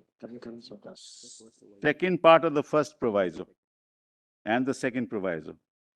Where do we get this document? Actually, it's document number, document compilation. Documents volume 1, PDF 65. 65. Constitution of India as applicable to the state of Jammu and Kashmir. At page? PDF 65, running page, Malads, is 65, also 65. That's the Constitution of India is applicable to the state of Jammu and That's Kashmir. where the only place where the pages of the Constitution of India and the Constitution as applicable synchronize, Malads. The rest is. I interestingly read the note below. It says when secular was inserted into the Constitution, Yeah. it was never inserted here. Never inserted, okay. Just see the note below I it. got Note, it, I got note 1, you got it? Yes, I got it at the bottom, yes. Socialist, secular. Socialists agree. But see, Malads, what they've done. Where is the proviso? Proviso, Malads, at page 66, next page. Second proviso. Let's read the whole, Malads, it'll be better Yes. if we read the whole, if you don't mind. Yes. Formation of new states and alteration of areas, boundaries, or names of existing states. Parliament may by law form a new state by separation of territory from any state. Well, this is also be important when you deal with the Reorganization Act. You might as well read the whole article once.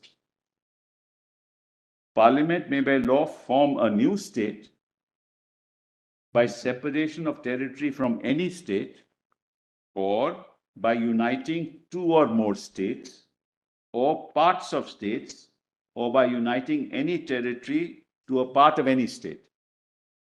Increase the area of any state, diminish the area of any state, alter the boundaries of any state, alter the name of any state, provided that no bill for the purpose shall be introduced in either House of Parliament, except on the recommendation of the President, and unless, where the proposal contained in the bill affects the area, boundaries, or name of any of the states, the bill has been referred by the President to the legislature of that state for expressing its views thereon, which within such period as may be specified in the reference, or within such further period as the President may allow, and the period so specified or allowed is expired.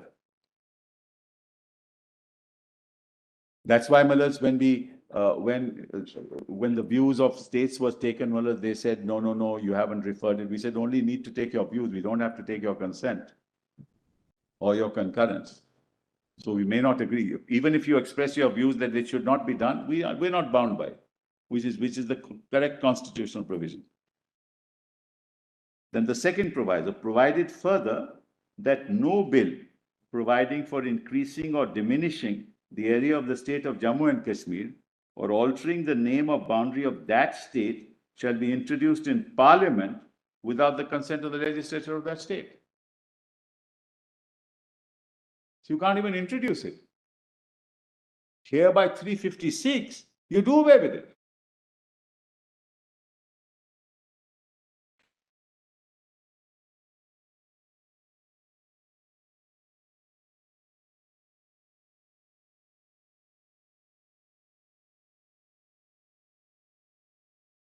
They have created a UT. Otherwise, they have not altered the territory, have they? No, they have. No. Ladakh is not part of the state anymore. That's what they carved out a UT and made another UT, which they say. Yes, carved out a UT saying that this will become a state, and the other UT will remain a UT. So carving out a UT is permissible, no? But boundaries are. Not from a state, I'm sorry. You can't Boundaries create are a altered. whole state as well. Boundaries are also. Yes, altered. boundaries are also altered. To that extent, yes. So, Malas, this is all.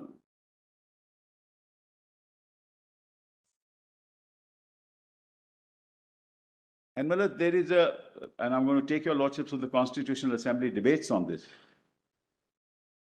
Just presently, I'll do that. And for J&K, consent is required. Yes. Not just the views, but the consent. Other states. No, Malas, you require the consent before you introduce it. Right. Yes. Other states, it's only the views have to be taken, but for J&K, the consent is required. Before you to introduce the bill. Yes.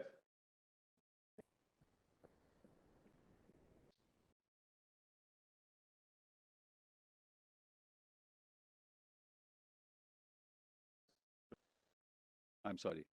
Okay. Is it mentioned only in 1954 constitutional order, or is it incorporated in Article 3 also? It's mentioned in the 54 order and incorporated in Article 3 before the 54 order. If Yes. it is incorporated, Yes. that would amount to amendment of the constitution. Then was it followed as per Article 368? Not in the Indian Constitution, Malas. It's only in Article this Constitution.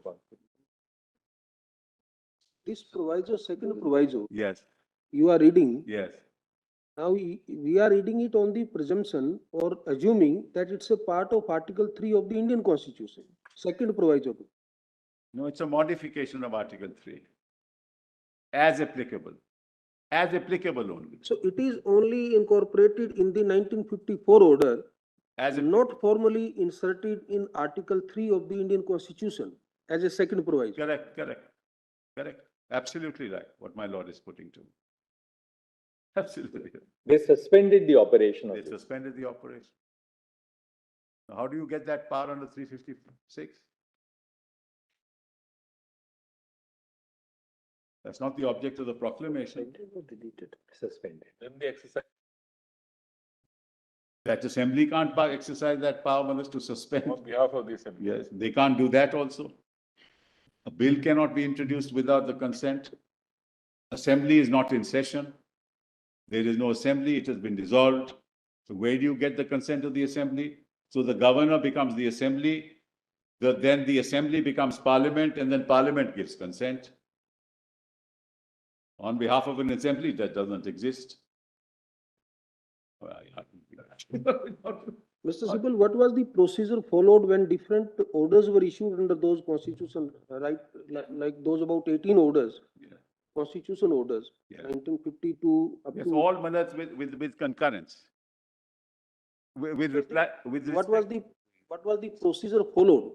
procedure Was it through parliament process or through by the president only?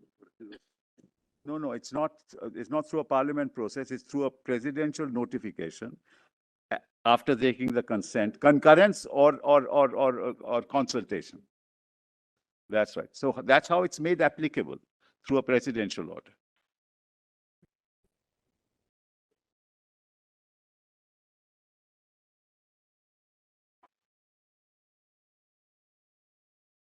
No.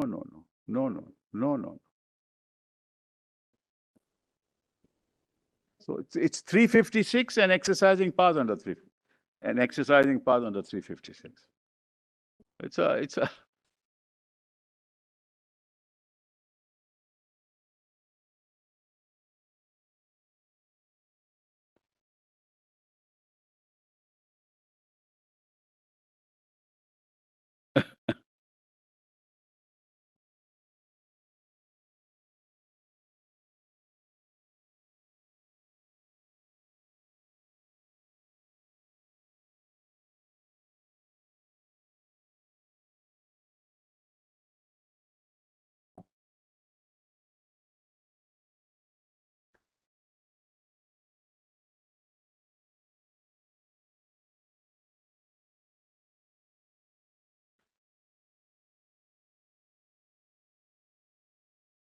Well, in this context, before I go back to 356, it's better to your lordships looks at the Constituent Assembly debate on this.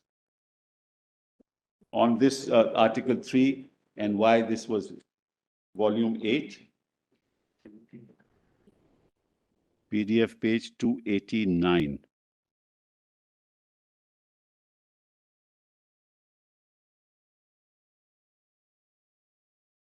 Which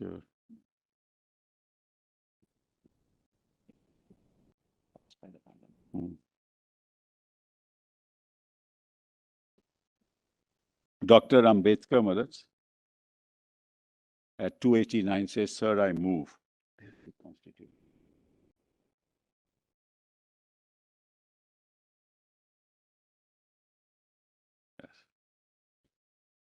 Yes. There's sir, I move that for the existing proviso to Article 3, the following proviso be substituted. Provided that no bill for the purpose shall be introduced in either House of Parliament except in the recommendation of the President, and unless where the proposal contained in the bill affects the boundaries or name of any state or states for the time being specified in Part 1 of the first schedule, the views of the legislature of the state, or as the case may be, of each of respect to the provisions thereof, have been as contained by the President and the states, both with respect to the proposal to introduce the bill and with respect to the provision thereof, has been ascertained by the President, and where such proposal affects the boundaries or name of any state of states or states for the time being specified in Part 3 of the first schedule, the previous consent of the state, or as the case may be, of each of the states to the proposal has been obtained. Mr. Vice President, if one were to compare the amended proviso with the original proviso, as it was set out in the draft constitution, members will see that the new amendment introduces two changes. One is this: in the original draft, the power to introduce the bill was given exclusively to the Government of India. No private member of Parliament had the power under the original draft to propose any legislation of this sort, attention of the drafting committee was drawn to the fact that this was a somewhat severe and unnecessary curtailment of the right of the members of parliament to move any motion they liked and in which they felt concerned. Consequently, we deleted this provision, giving the power exclusively to the government of India, and gave it to the president, and stated that any such bill, whether it was brought by the government of India or by any private member, should have the recommendation of the president. That is one change. The second change, which is more important, is this. Under the original Article 3, the power of the government of India to introduce legislation was restricted by two conditions, which are mentioned in A1 and 2I. The conditions that were that there must be, before the initiation of any action, representation made to the president by a majority of the representatives of the territory in the legislature of the state, or a resolution in that behalf passed by the legislature of any state, whose boundaries or name will be affected by the proposal contained in the bill. Here again, it was represented that there might be a small minority which felt very strongly that its position will not be safeguarded unless the boundary of the state were changed, and that particular minority was permitted to join their brothers in the other state, and consequently, if these brothers remained there, action would be completely paralyzed. Consequently, we propose now in the amended draft to delete 1 and 2. This is important. To delete 1 and 2 of A and also B of the original draft. These have been split into two parts, A and B. A deals with reorganization of territory insofar as it affects the states in Part 1. That is the Dominion states. Part 1, that is to say provinces, and of the new amendment relates to what are called Indian states. The main difference between the new clause A and B of any amendment is this. In the case of A, that is to say reorganization of territories of states falling in Part 1, all that is necessary is consultation. Consent is not required. All that the president is called upon to do is to be satisfied before making the recommendation that their wishes have been consulted. With regard to B, the provision is that there shall be consent. The distinction, as I said, is based upon the fact that as far as we are at present concerned, the position of the provinces is different from the position of the states. The states are sovereign states and the provinces are not sovereign states. Consequently, the government need not be bound to require the consent of the provinces to change their boundaries, while in the case of the Indian states, it's appropriate in view of the fact that sovereignty remains with them that their consent should be obtained. As regards the amendment moved by Professor Shah, I do not see much difference between my amendment as contained in subclause A of the new proviso and this and his. He says that the discussion shall be initiated in the states. My subclause A of the proviso also provides that the states shall be consulted. I have not the least doubt about it that the method of consulting which the president will adopt will be to ask either the prime minister or the governor to table a resolution which may be discussed in the particular state legislature, which may be affected, so that ultimately the initiation will be the local legislature and not by the parliament at all. I therefore submit the amendment of Professor Shah is unnecessary. Now, this was adopted.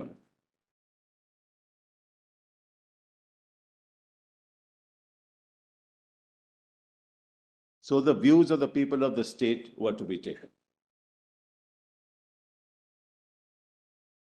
So the second proviso, Malads, when it came in, they said that this will not apply to Jammu and Kashmir.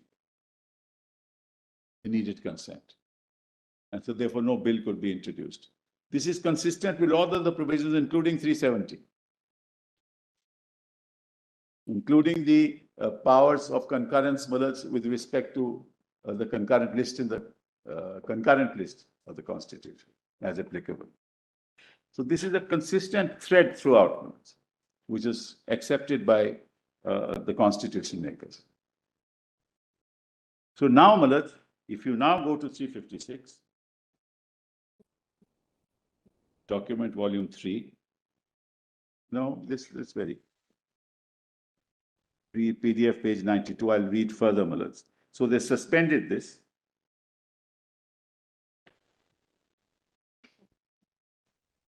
Document volume 3.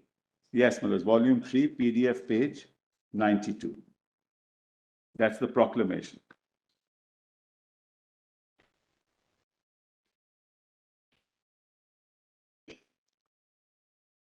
So when everybody was all states were integrated into the union, that means you didn't need any consent.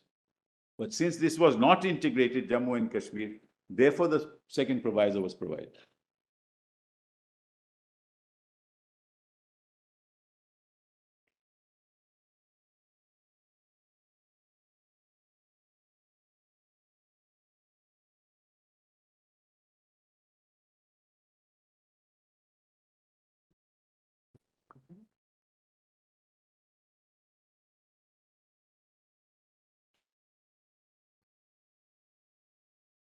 And Millers, your lordships will see that the whereas clause says provisions of the Constitution of India as applicable to that state and of the Constitution of Jammu and Kashmir.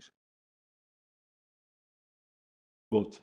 And now, Millers, so much as the first proviso to Article 3 as relates to the reference to the President to the legislature of the state, and the second proviso to that article, so much of clause 2 that we don't need to read that.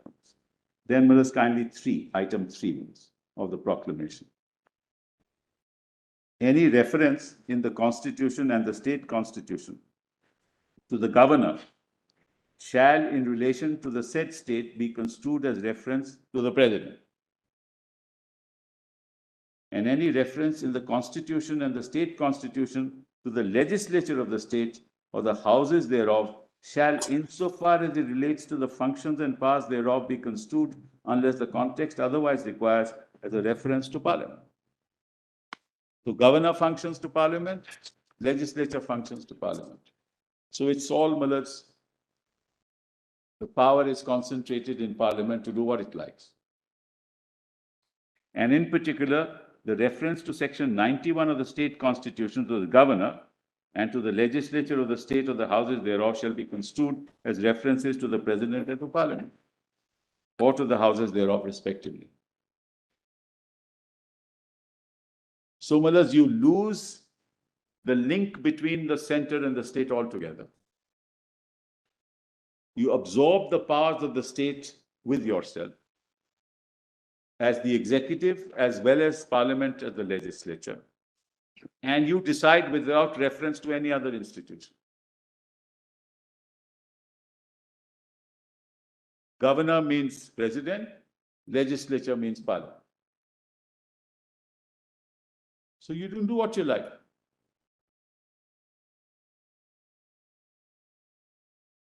And so you give yourself consent. You don't have to seek consent.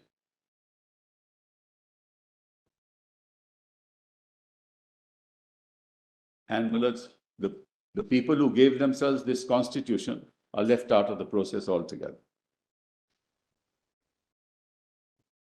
This is essentially, according to me, a breakdown of the constitutional structure that was engrafted in the Constitution. It's a complete breakdown.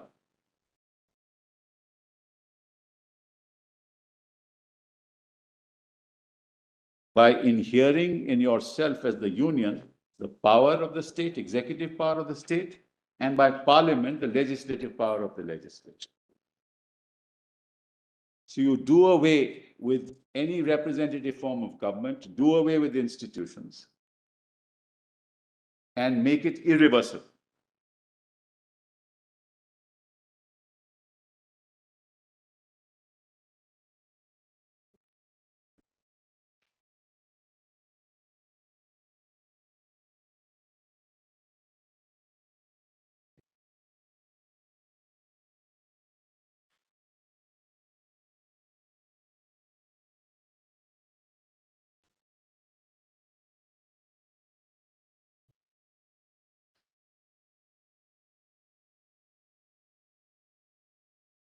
Yes. Then let's go back now to the list of dates. PDF 48. Written submissions compilation volume 2, PDF 48. So I've done with the proclamation 19/12/2018.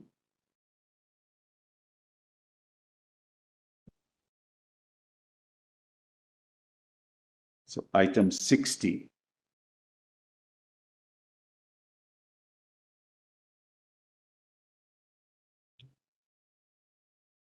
My lords had that.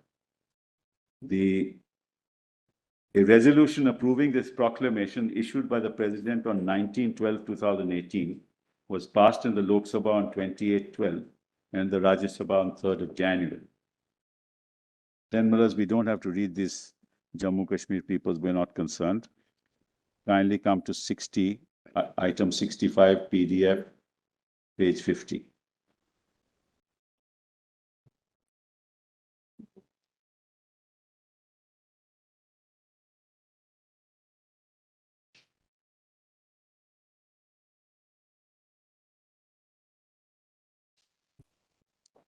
So at item 65, you will find on the 3rd of July, 2019, the President's proclamation was in terms of Article 356(4) to expire on 2nd of July.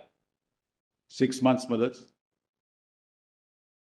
Because from January 3, 2019, it would be July 3.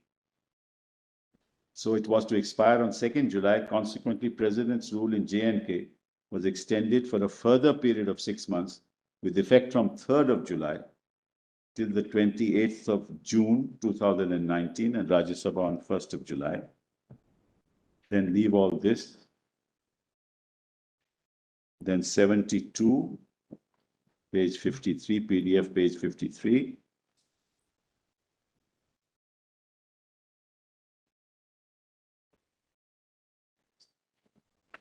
This is that 11 a.m. order on the 5th of August 2019. Mr. 3 minutes short. We are going to the 11 a.m. order now. We'll continue with this on We'll wait Tuesday. for 11 a.m. the next day. I'm deeply obliged.